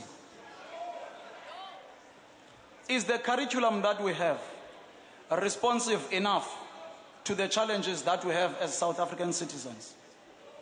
I am worried because seemingly we are going to have different products because it continues to change timelessly. I am wondering about the one who must offer. If what was relevant this year, it is no longer relevant the other year. Are these people? I remember very well, one of our South African leaders, without mentioning his name, said, education is key. Because it was the only way, or let me rather say, it was one of the ways that we could be able to try and liberate our own country.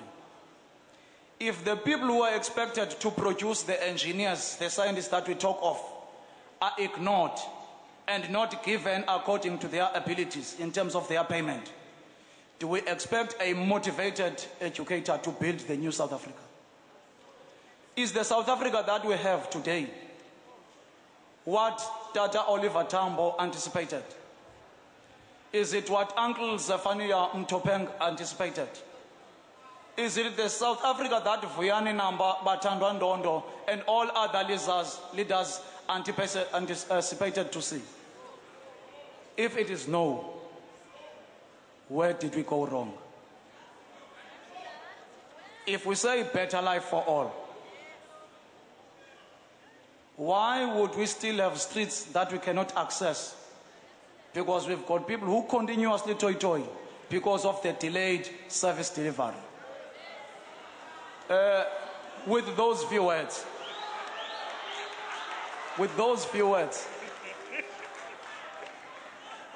I want to say, together we can achieve more.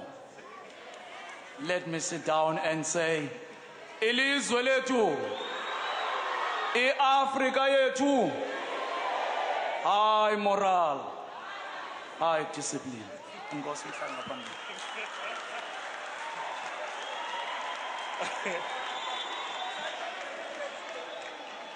I was just reminding Africa that he should summarize. I was not chasing him away. We are going to have Ubabu Stone Cezani representing the African National Congress. And then afterwards, Nzotela Mama Basondele, Member of Parliament, Umam Bulelwa Tinto, will come and read a message from Abu Mama, and I'm told that Abu Mama would also like to deliver a memorandum to the President, which contains issues that we should continue to be addressing. Babu Siza. Amanda! Away, two! My boy, yeah! Comrade President, nababonge abakukaphayo namhlanje kulo msebenzi ungaka. Ndivuyiswa nje kukwazisa lendlu ukuba abantu balapha Embekweni abaseDrakenstein iphelele. Bathi ithemba labo iAfrican National Congress.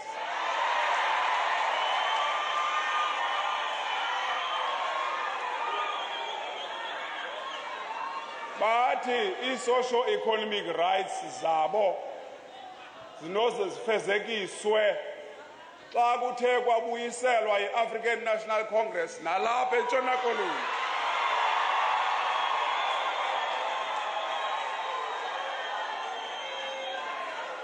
Ngoba i-African National Congress ayifuni kubekho umntana ulala engatyanga. I-African National Congress ayifuni utata angasebenzi ukwenzela uba ondle intsapho yakhe. I-African National Congress ayifuni kubekho abantu abasendlaleni. Lilonke masibacenge bonke oogxa bethu nabamelwane bethu bacengeke babuyisele i-African National Congress nalapha eWestern Cape. Iyaqotha inkululeko yabantu abalambayo apha eWestern Cape ngenxa yentoba i-African National Congress ayiphethanga apha. Masimameleni upresident we-African National Congress, upresident welizwe athethe nathi asixelele intoba ithemba lethu balingemki kwi-African National Congress. Amandla! Awethu!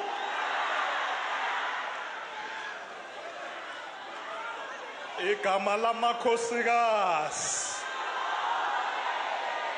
malibongwe ayatuma makhosikazi ayatuma makhosikazi uma yatuma makhosikazi ayongene pala tuma ayatuma makhosi tuma ayatuma makhosi tuma ayatuma makhosikazi ayongene pala tuma ayatuma makhosi tuma ayatuma makhosi tuma ayatuma makhosikazi ayongene pala tuma ayatuma ayatuma makhosi tuma ayatuma makhosikazi ayongene pala tuma ayatuma makhosi tuma ayatuma makhosi tuma ayatuma makhosikazi ayongene pala tuma makhosi tuma ayatuma makhosi tuma ayatuma makhosikazi ayongene pala malibongwe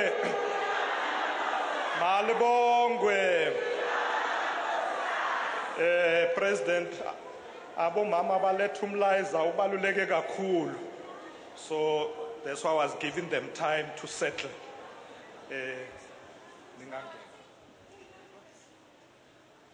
Malibongwe. Igama lamakhosikazi. Phathi Nkubo. Mongameli. President we South Africa. Or President we African National Congress. Kananjalo. Nabaphathiswa abakhoyo. Nabantu bonke abakhoyo kule ndlu ndiyanibulisa. Singamakhosikazi oMzantsi Afrika sithatha elithuba ukuba sizise lo myalezo esicela umongameli welizwe esimaziyo ukuba umba wamakhosikazi useyiliso kakhulu esifuna ukuthi sicela abengathi uthatha inxaxheba kakhulu ingakumbi ngoku ukuba singamakhosikazi sifikelele kwangqinga yetye apho singazi uba thina amakhosikazi senzeni na ilishwa lethu yintoni na. Ndizofunda ke nje umyalezo kumongameli esicela umongameli ahambe nawo lo myalezo awuphathe ayowufunda namaphathiswa bakhe. The South African women are extremely concerned at the high levels of gender-based violence that continue to plague our society. Recent incidents have sparked national outrage, and as the women, we believe the time for decisive action around this issue is now. On this day, when as a country we celebrate Human Rights Day, confirming our commitment as a nation to the fundamental human rights enshrined in the Bill of Rights, including, amongst others, the right to equality, human dignity, security, and life, yet it is with great sadness that we see the rights of women violated on an ongoing basis. It is for this reason that we will be today launching a campaign against gender-based violence that will culminate on Freedom Day. This will be characterized by events across the country where we will be creating awareness around the rights of our women with the understanding that women's rights are human rights and should be respected as such. It is clear that there are many issues that fuel violence in our society. However, the high concentration of drug and alcohol abuse, general societal decadence, and institutionalized patriarchy are the major contributing factors to the violent assaults on our women and children. As the women, we strongly feel that enough is enough. The tragic slaughter of our mothers, sisters, and daughters has shocked the nation and the world. From Bedastop, with Annan Boysen, was tortured, raped, and left to die. Too many girls and women brutally raped, killed across the country. It has been reported in the media that since the beginning of the year, scores of children have gone missing. What these children may be subjected to is yet to be discovered. Our children are crying out for protection.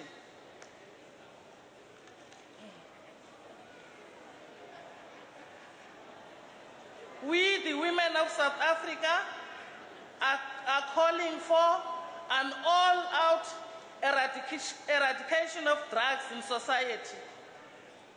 Okwesibini, strict implementation of the liquor laws and closure of illegal taverns.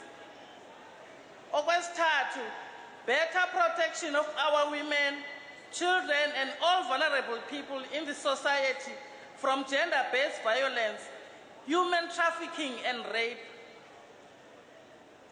Okwesine, justice to be easily accessible to all. Okwesihlanu, harsher sentences for rapists and more especially child rapists. Okwesithandathu, repeat rape offenders or serial rapists to get life imprisonment without option of a parole.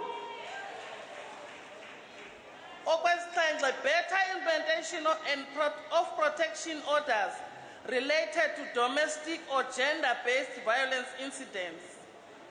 Okwesibhozo, respect for the dignity of women when they go to report crimes of a sensitive nature. Okokugqibela, crimes of violence against women to be given priority in courts and delays avoided at all costs. Kungoko ke size apha singamakhosikazi amancinci namadala nabantwana sonke asikhethananga ngebala sonke singamakhosikazi siyayiva lenhlungu and lenhlungu itya yonke imizi ndiyabulela. The memorandum will be handed over to the President. Tuma, tuma, tuma makos. Tuma, tuma, ya tuma, tuma.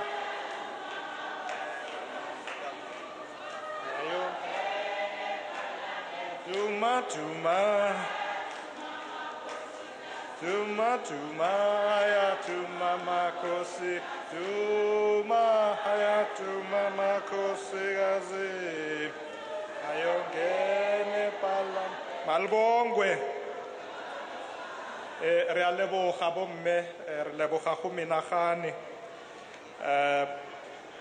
I'm going to give Marimba Band an opportunity now to perform one song for us. And after that, I'm going to call to the stage, after Marimba Band, the Minister of Justice, Minister Jeff Radebe, to make his remarks. And after that, call to the podium the President of the Republic to deliver a keynote address. Marimba, you are ready this time? Okay? We are in your hands.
I think they deserve a standing ovation. Standing ovation for Marimba. Ow. Izingane zethu. Realebo.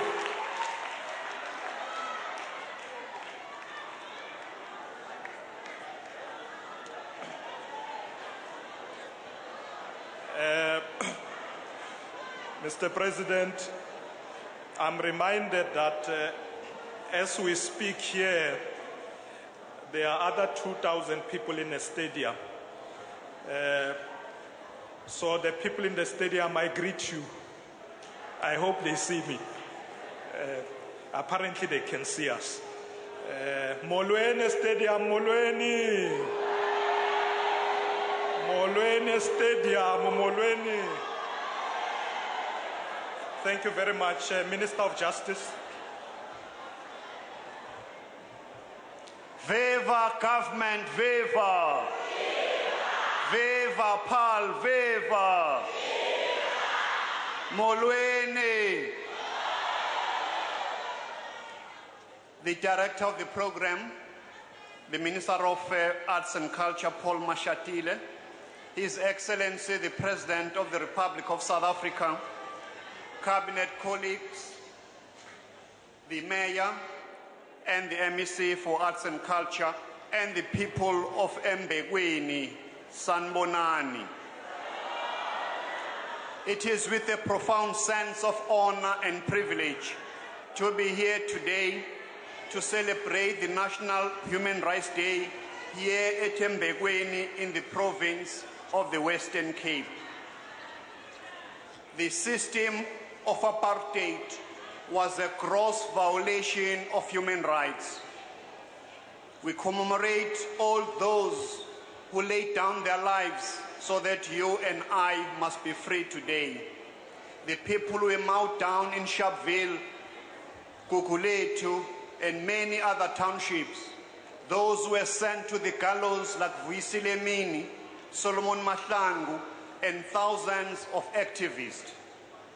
But let's celebrate Human Rights Day today because the government, through the people of South Africa, we have a constitution that has now entrenched the human rights so that the system of apartheid must never come to South Africa again. Human rights are universal, are inalienable, they're indivisible, they're interdependent. Let's make these human rights so that our people can enjoy the freedom that we all fought for. With those few words, I would like to take this opportunity, which is my privilege, to ask the President to come to the podium so that he can address the people of South Africa on this National Day, Human Rights Day. Mr. President, your people are waiting for you.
Siabulela.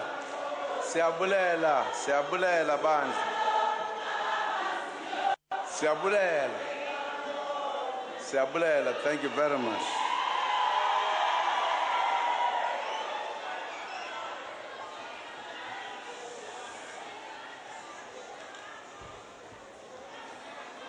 The Minister of Justice and Constitutional Development,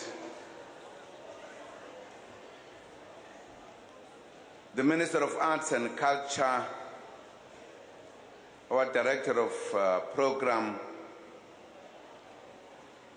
all ministers present here and deputy ministers,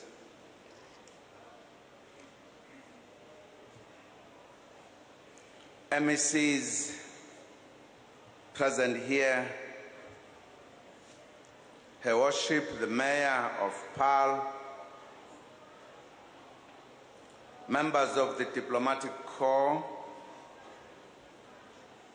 leaders and representatives of political parties, veterans of the liberation struggle, members of our national parliament, members of our legislatures, councillors, fellow South Africans, Dumelang, Sanbonani, Molweni, Goeiemiddag,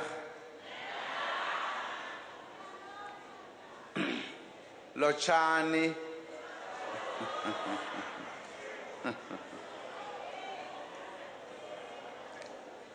bantu bakwethu siyavuya kakhulu ukuba apha Embekweni ePaarl namhla sizobhiyoza sibhiyozela lolu suku lwamalungelo abantu. Namhla sikhumbula onke amagoqa namagokakazi asala ezinkundleni ngexesha lempi yomzabalazo.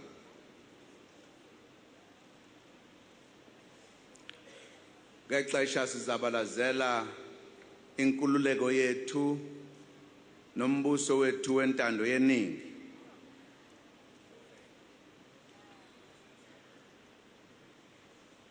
Sikhumbula ngakumbi labo abasishiya ngalemini eSharpeville, kwaLanga eKapa, kwanobuhle eUtenake nakwezinye izindawo apha abantu bakwethu babulawa khona umbuso wobandlululo. Compatriots and friends, our national days are a vehicle to foster social cohesion, nation building, national identity, and socioeconomic development.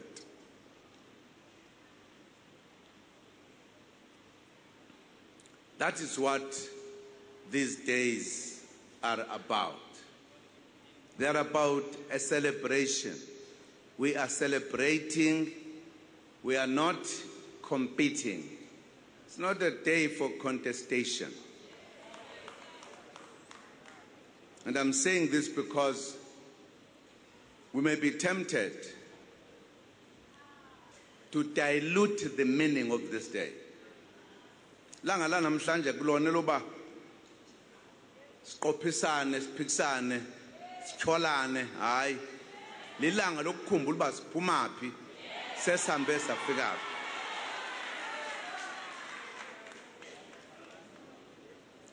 Because xa singayenzi lonto sakwenza uba umuntu xa kuthiwa nanga umhla ka-21st kuMarch siyokhumbula amalungelo abantu angafuni ukuza apha athi xa ndiye phaya ndizawuhlasela. Funa ilungisa impela lo ndawo uba lilangeli lokukhumbuzana uba siphuma phi na sawalelwa amalungelo noma iimeko zenza ukuba noko singawaviyeli sonke ngokufanayo ngumzabalazo wethu lokuba siqhubele phambili kodwa sizowucelebrate asizucontesta xa sila xa ndingayitsho loo nto koba ndincede kuba sendilixhego sendimdala ngoku kuba ndincede ewe ngoba kuseshusha amagazi apha kuni awethu abashusha zaphola ewe andinibeka ityala phofu kuba ndiyazi nami ndiphuma apho ndike ndamtsha ewe siyakhupha namhlanje kufuneke ukuba wonke umuntu eSouth Africa alionishe lilanga lokuthi siyakhumbula uba abantu akwethu emzabalazweni basala phansi siyabakhumbula ke kufanele sibakhumbule sonke sibambene ngezandla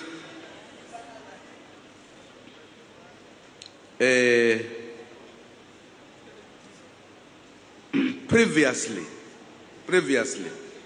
this day was a day where the government celebrated it. We felt it was very necessary that all political parties must have an opportunity to say something on this day. Very important to hear political parties speaking on this day as a nation. Because they are there, they exist. My own thinking was, those political parties have been elected by people of this country, no matter what the percentage. Those members want to hear their leaders. Very important. Absolutely important, because some of them may not have an opportunity in the foreseeable future to be in government and therefore celebrate. We must therefore share the space. Very important. That's our understanding of democracy, that in democracy, people's rights and views must be heard. So that's why I'm saying, let us guard this space jealously. Let us not abuse it. Very important. Marking national days also enables us to reflect on our unfortunate past as a people that lived through a brutal system of apartheid colonialism. We reflect and draw lessons, build a better and united future. On Human Rights Day, in particular, we also remember the country's rich human rights traditions. The 1923 Bill of Rights, the African Claims of 1943, the Women's Charter in 1954, the Freedom Charter in 1955, and the ANC's 1988 Constitutional Principles for a Democratic South Africa are our national pride. These documents, developed by the ruling party, the ANC, during the struggle for liberation, underline and confirm South Africa's long-standing systematic development of policy affirming human rights. They informed the content of the Constitution of the Republic at the dawn of freedom. We are particularly proud of the fact that the landmark 1943 Bill of Rights was produced 5 years ahead of the 1948 United Nations Universal Declaration of Human Rights, South Africa led the world in this regard. We need to be proud of this as the people of this country.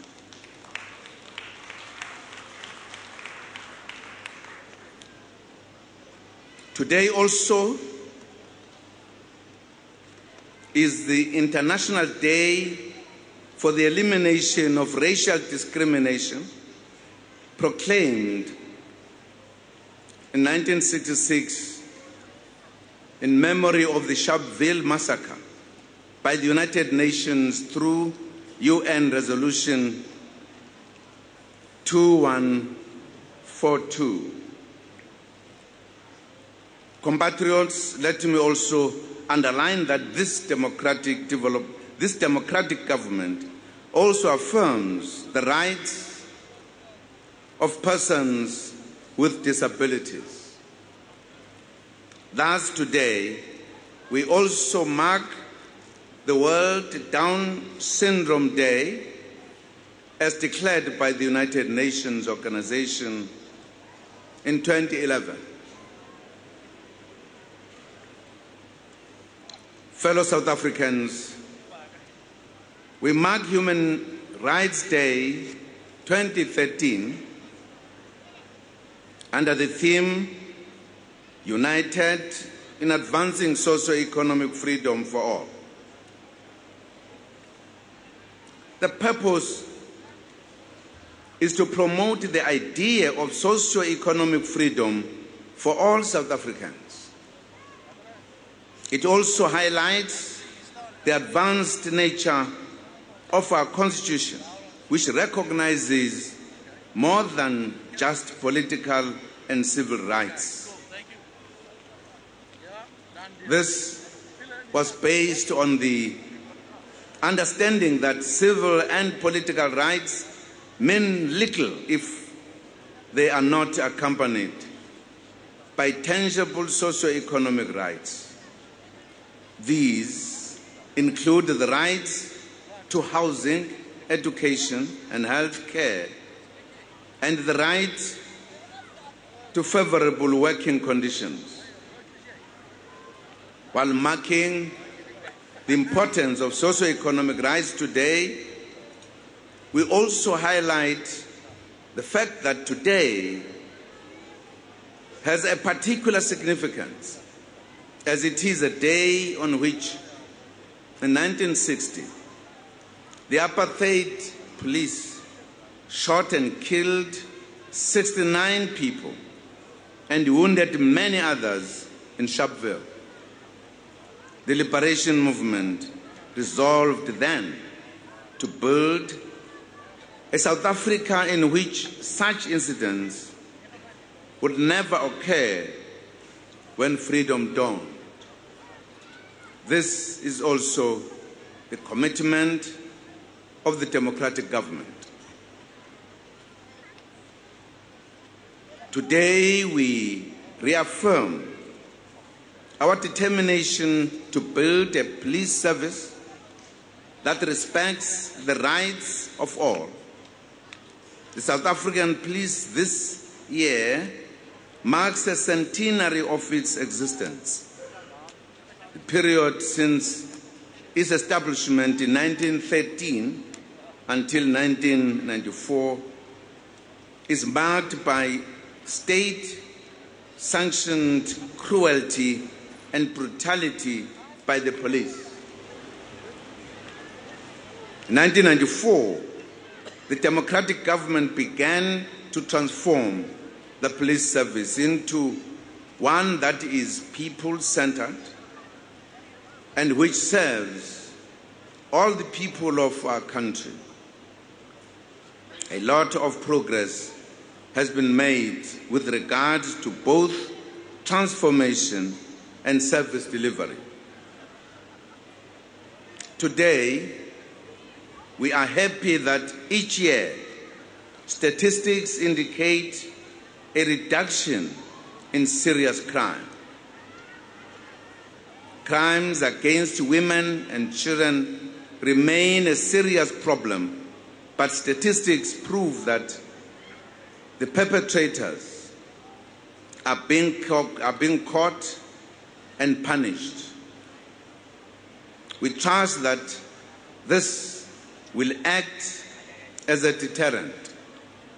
For an example, in the past financial year, police secured over 363 life sentences with a conviction rate of over 70% for crimes against women and girls. At the same time, there have been some regrettable, shocking, and unacceptable incidents involving the South African Police Service since the last Human Rights Day commemoration. These include the Marikana tragedy and other cases of police brutality against suspects. Government has taken action on both. There is a commission probing the Marikana incident, and we will not comment much on this one at this stage until the findings. The law is taking its course with regards to the other incidents. However, these incidents should not make us condemn our entire police service, which comprises 200,000 men and women, as being brutal. The overwhelming majority fight crime within the confines and discipline of the Constitution, and we applaud them for that.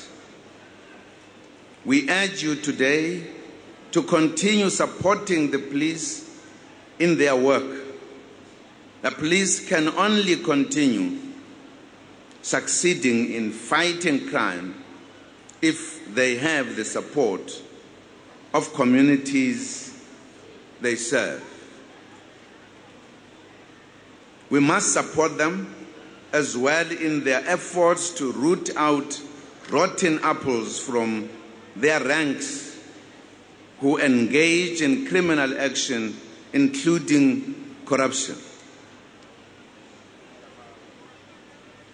To promote a human rights ethos amongst police officials, we have directed that the SAP's code of conduct, in which an ethos of human rights is firmly entrenched, be promoted amongst all police officials. They must live, breathe, and personify the police code of conduct. Included in this pledge of excellence, signed by each police official upon attestation, is the promise to do the following, and I quote: to uphold, to protect the fundamental rights of every person, act in a manner that is impartial, cautious, honest, respectful, transparent, and accountable, exercise the powers conferred in a responsible and controlled manner, and work towards preventing any form of corruption and to bring the perpetrators thereof to justice, unquote. We expect our men and women in blue to live up to that promise.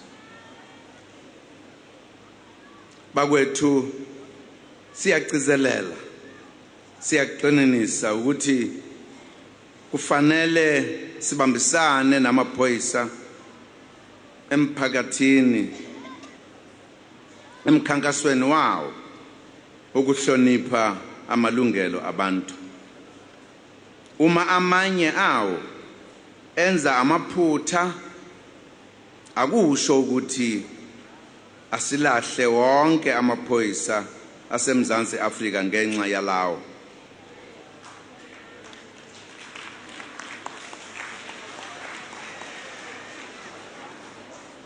Alikho izwe elingenawo amaphoyisa. Alikho futhi ilizwe elingasimama uma abantu bomthetho bengahlonishwa noma nabo bengawuhloniphi umthetho. Masibambisane namaphoyisa sakhe imiphakathi ephephile. Uma kukhona amaphoyisa enza ubugebengu noma udlame ebantwini, sicela umphakathi ubikele labo kufanele ukuthi babikelwe. Kukhona isakhiwo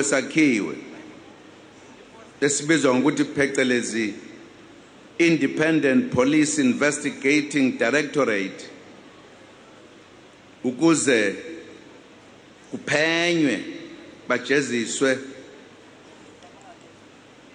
abaphuma emthethweni abangamaphoyisa. Lesakhiwo sakhelwe ukuthi uma umphakathi ubona amaphoyisa enza ukuphambene nomthetho, ubike. Lesakhiwo siyakwazi ukuphenya amaphoyisa, siwabambe abonileyo, bashoniswe enkantolo, bagwetshwe. Ngoba sifuna amaphoyisa angawuhloniphi umthetho. Ngoba uma engawuhloniphi umthetho amaphoyisa, kusho ukuthi lelo lizwe lisenkingeni.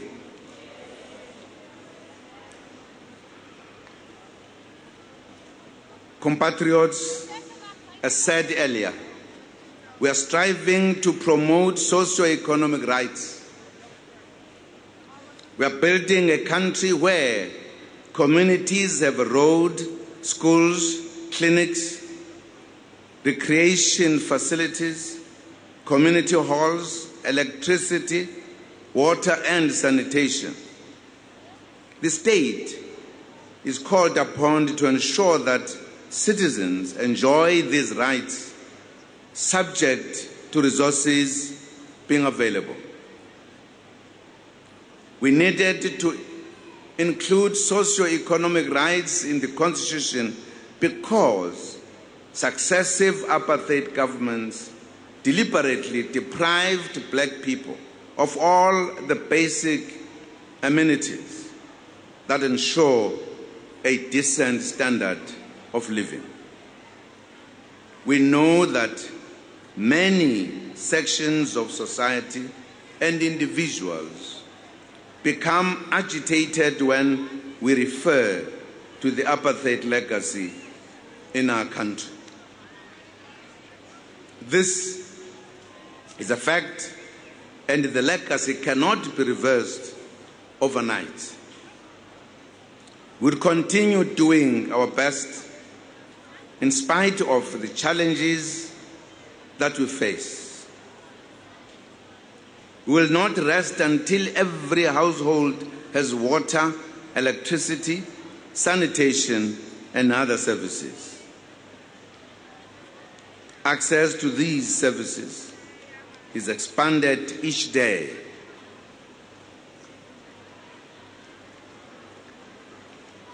Impela sesenze okuningi kusukela ngonyaka ka-1994 ngenjongo yokuguqula isimo esashiwa ubandlululo, siphucule izimpilo zabantu. Singabala nje ukuthi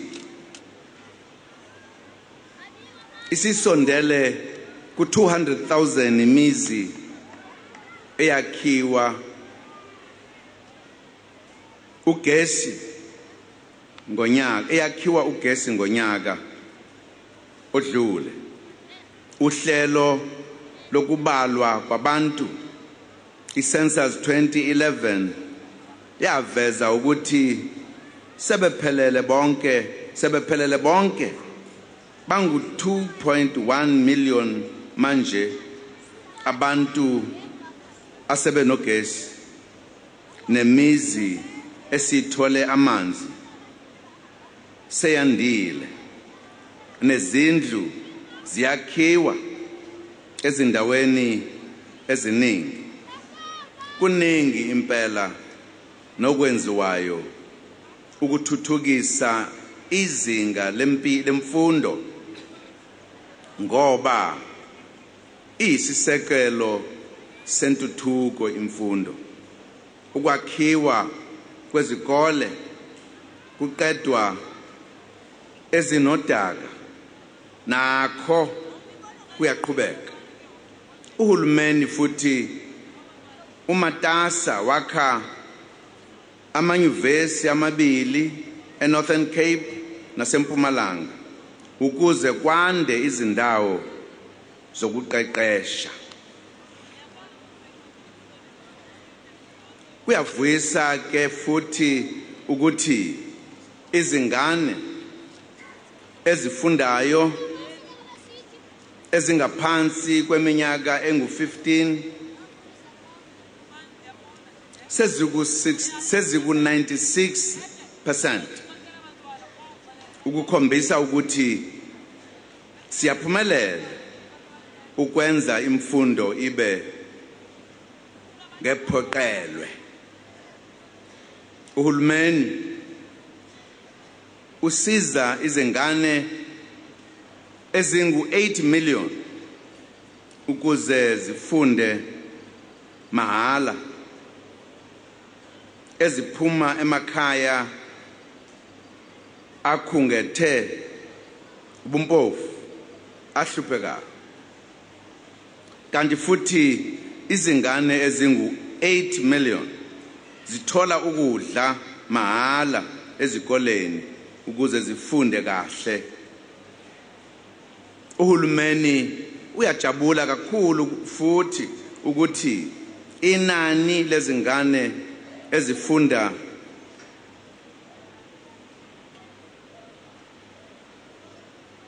ezifunda ezinkulisa liyenyuka kakhulu, kusho ukuthi ezifunda ema-crash zazisondele ku-300,000 ngo-2003, manje inani selisondele ku-800,000.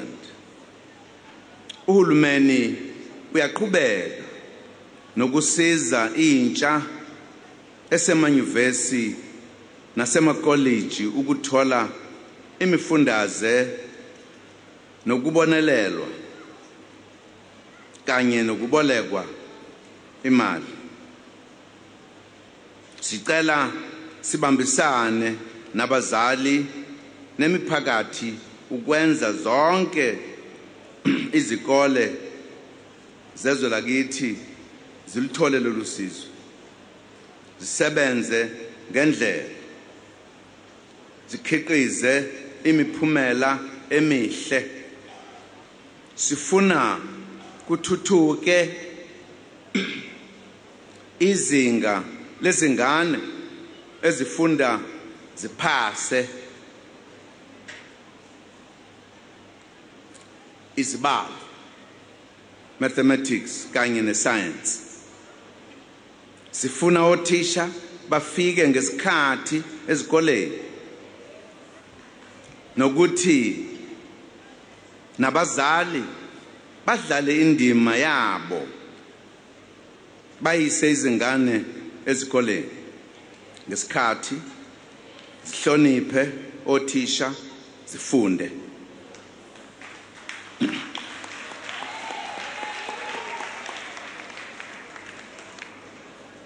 Sicela sibambisane kulokhu ngoba imfundo ibalulekile kakhulu ezweni lakithi yiyo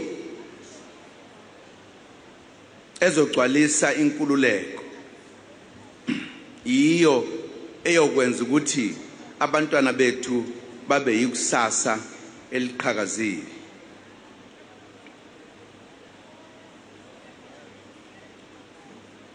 The Constitution also counts social security amongst the socio-economic rights.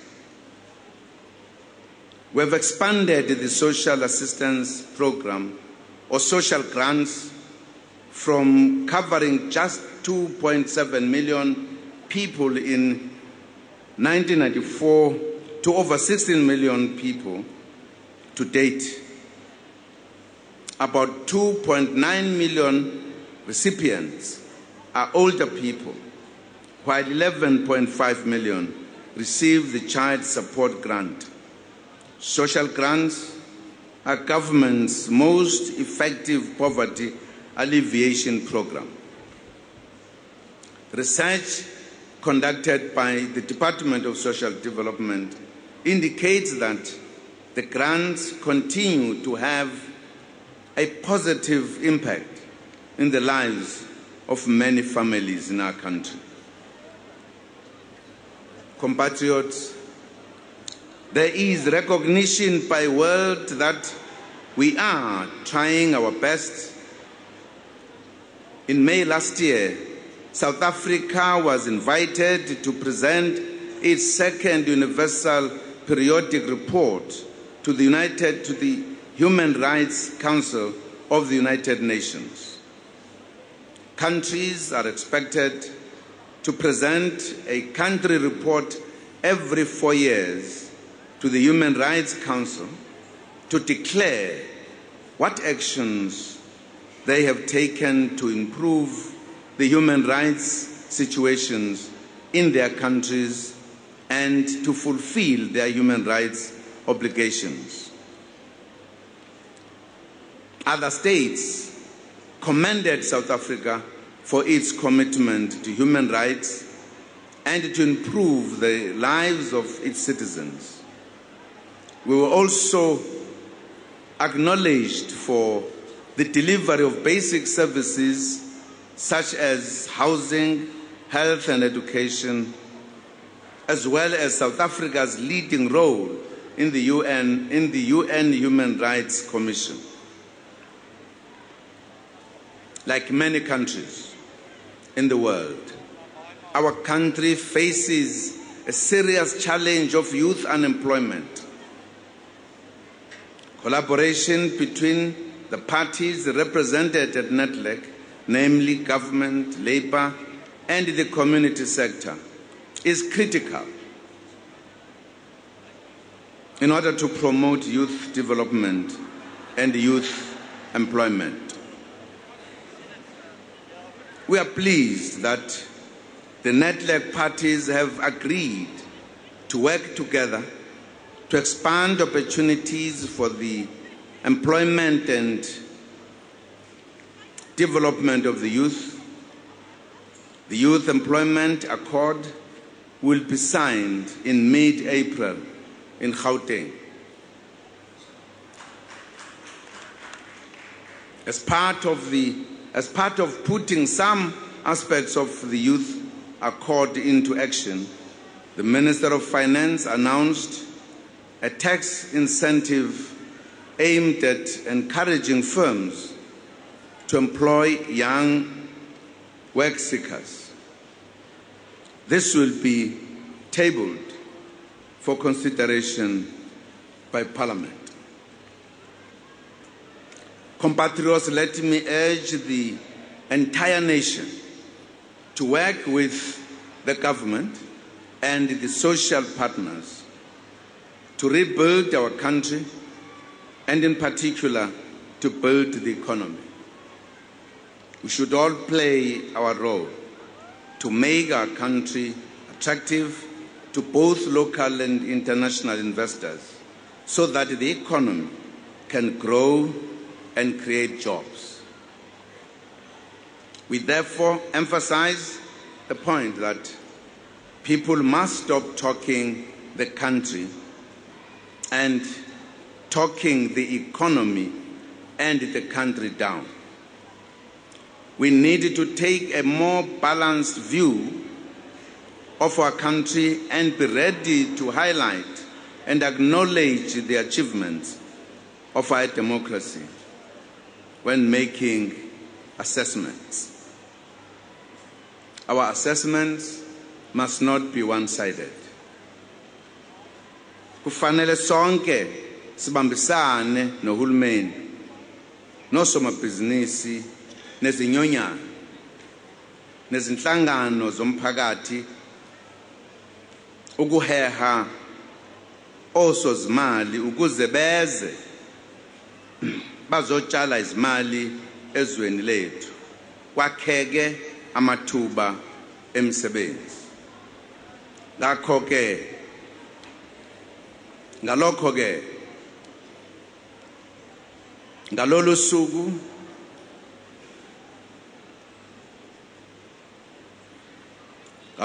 olubalulekile lokukhumbula amalungelo abantu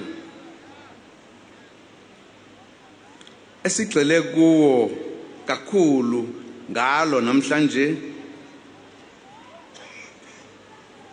amalungelo abantu okuyiyona into esemqoka kakhulu.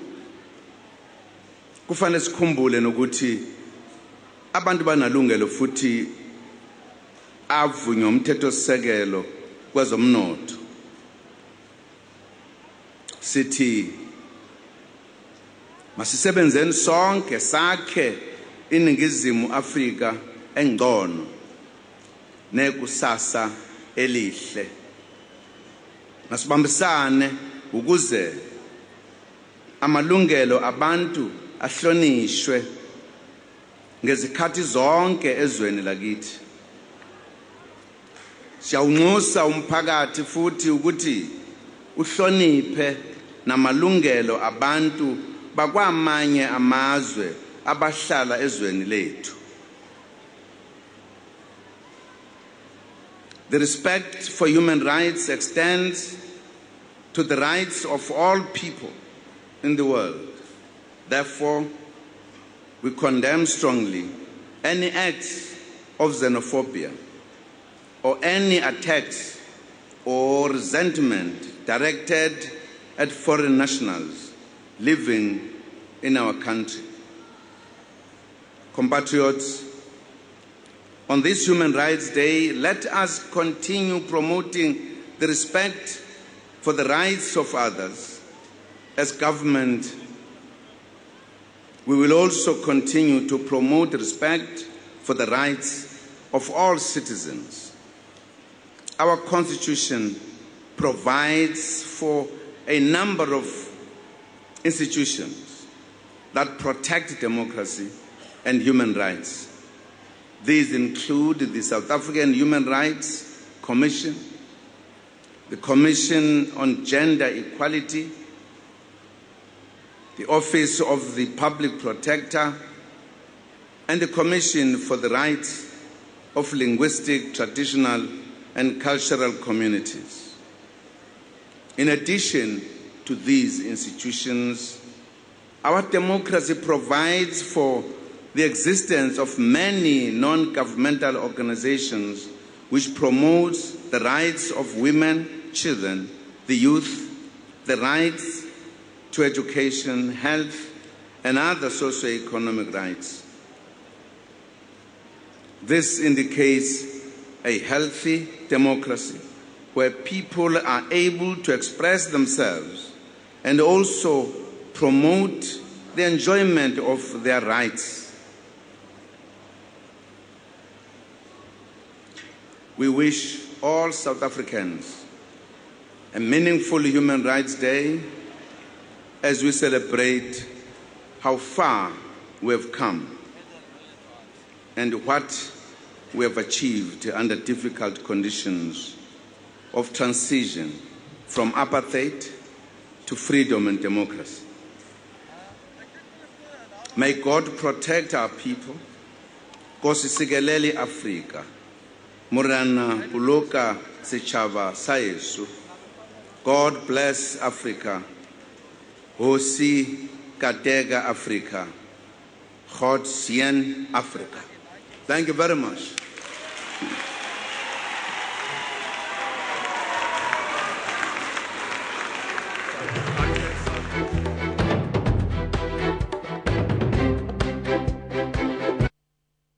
At Hollard, we took a long, hard look at life insurance and found that most policies limit your choice. This is because the minimum cover may be much higher than what you want or need. Now we're giving you that choice by reducing the minimum cover to just 50,000 Rand with a maximum of 200,000 Rand, leaving it up to you to decide how little or how much cover you want to take. And remember, you can take it out immediately over the phone without the need for medical examinations and blood tests. Have you ever considered what impact your passing may have? How can you be sure that your family will not lose everything you worked for? Life cover from Hollard, with its minimum cover of just 50,000 Rand up to a maximum of 200,000 Rand, can really make a difference. You can add your spouse or partner to the same policy and choose the most appropriate cover for them too. You also have the option to add a family funeral benefit, which will cover your spouse and up to 5 children. And because we understand the importance of having access to money immediately after a main breadwinner passes away, Hollard Life Cover will pay out 20,000 Rand within 48 hours of a valid claim, provided we receive all the necessary documentation. Hollard Life Cover is truly accessible because it gives you a choice of life cover from as little as 50,000 Rand up to 200,000 Rand. It also pays out 20,000 Rand within 48 hours. You never know what life has in store, but you can do something to secure the future of your family. Do it now by dialing *120*1003# or send a please call me to 083 227 0320 and we'll call you back to explain how accessible Hollard Life Cover can be. Hollard, we get you.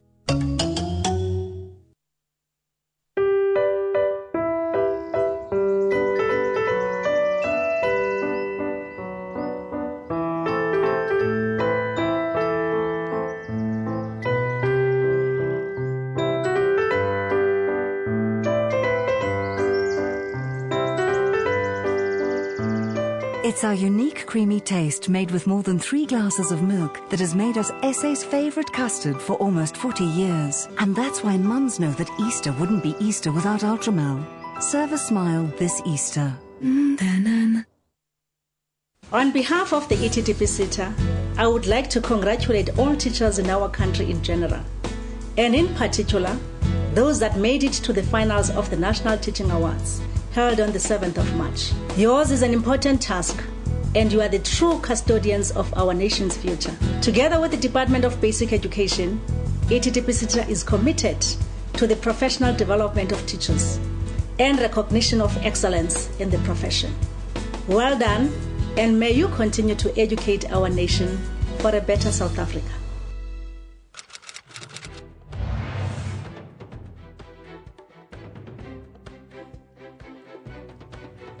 Welcome back. You're watching the last few minutes of this broadcast.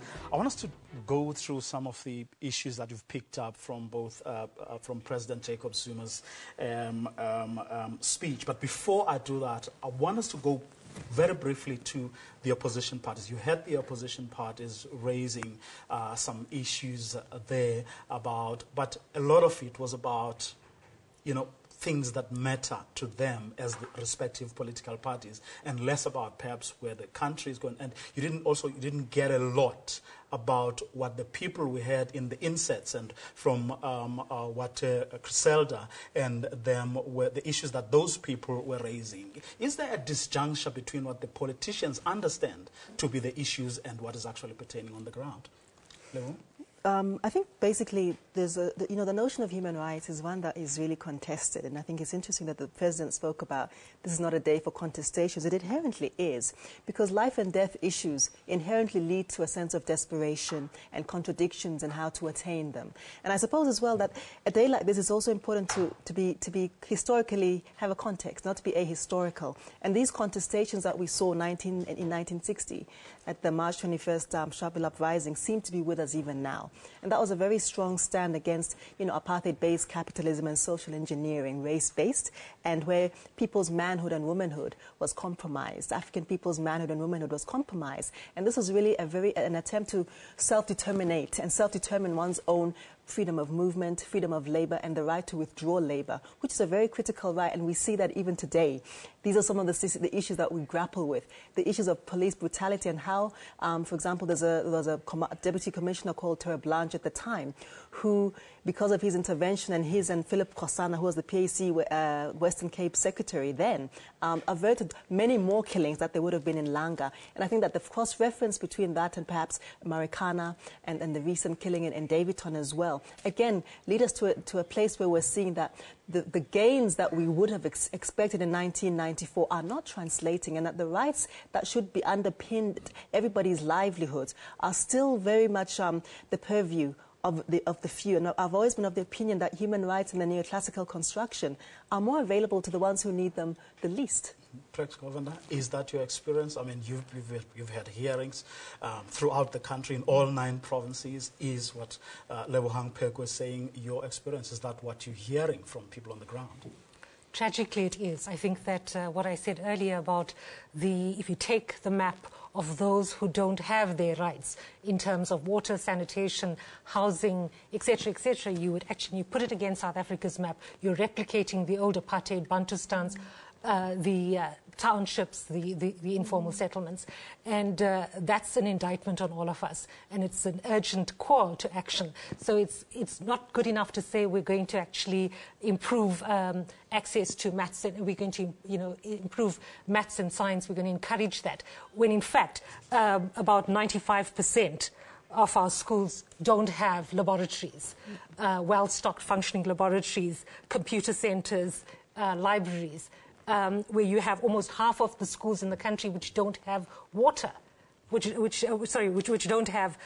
have pit latrines, and about 10%, that's over 2,400 schools which don't have water.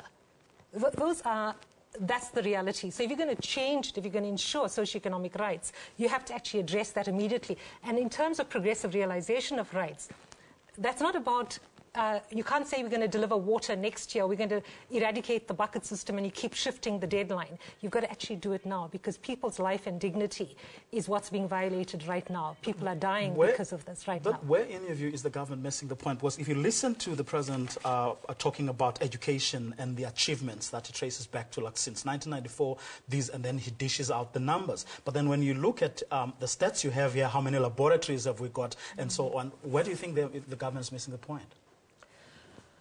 I think the issue of there's serious issues around the analysis of the problems that happened from 1994, the commitment to being able to actually say in 1994 we've got a situation which is we've come out of a war that was against the people of this country, and what we need is the kind of reconstruction at the scale and at the level that happened after post-World War II, when the countries that came together said we want a world free from fear and free from want. Okay, so hold your thought right there. We are going to take a quick commercial break. We'll be back right after this.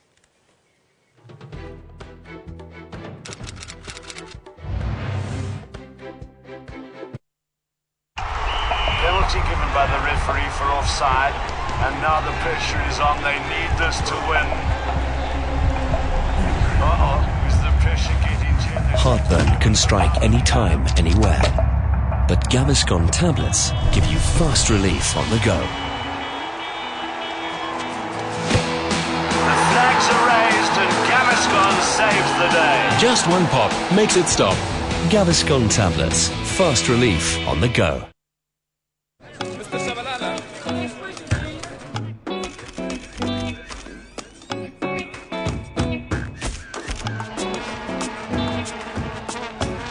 Headache can strike anytime, anywhere. Unlike powders, Disprin Melts works without water and has a great lemon flavor that melts on the tongue for fast relief. Don't let a headache stop your life. Get Disprin Melts, fast pain relief on the move.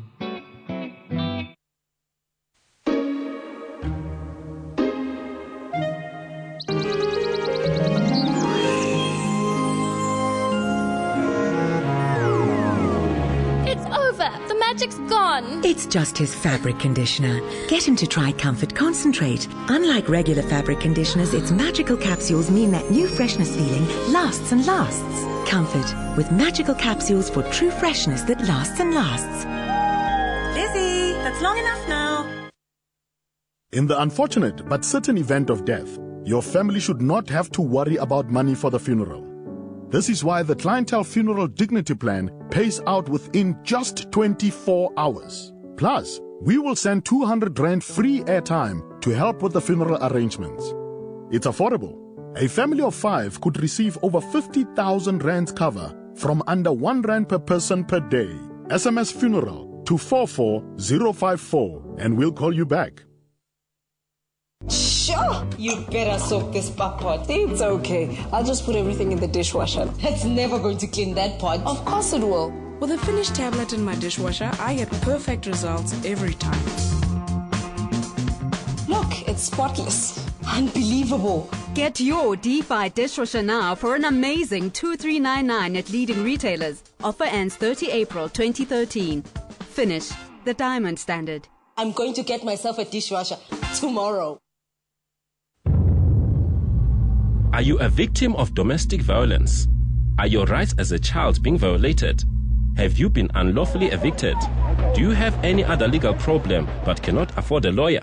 Call the Legal Aid Advice line toll-free on 0800 110 110 for professional legal assistance. Thank you, Legal Aid. 0800 110 110. Weekdays between 7 in the morning and 7 in the evening. Legal Aid South Africa, your voice for justice. This is axle grease. How would you get that off? Poisonous chemicals? Expensive cleaners? You try, you just succeed in pushing it all around. Introducing the MicroWiz Super Cloth from Berrymark. Used with just water. This amazing cloth is woven with over 100 million fibers to leave your windows grease-free and streak-free. This is a crayon, and in the hands of a small child, it becomes a weapon. I mean, how would you get that off? You can use paper towels and cleansers all you want. It's not going to come off. Use the orange MicroWiz Water Damp, and the crayon comes off like a fast. The MicroWiz is perfect for thousands of uses. Fingerprints on stainless steel, scuff marks on wooden floors, lipstick and makeup on mirrors, polish eyeglasses and lenses, clean and polish any kitchen surface, desk furniture, even computer monitors and keyboards, clean and polish all around the bathroom, polish metal and silverware, all without chemicals. Get the complete 5-piece MicroWiz set for the incredibly low price of only 79 Rand 90 from your nearest Berrymark store in a day.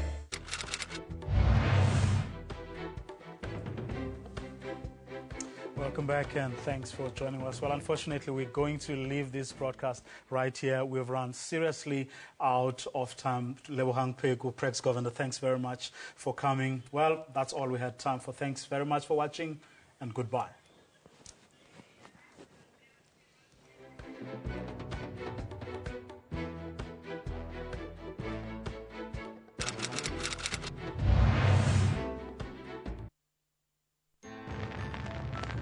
Over the years,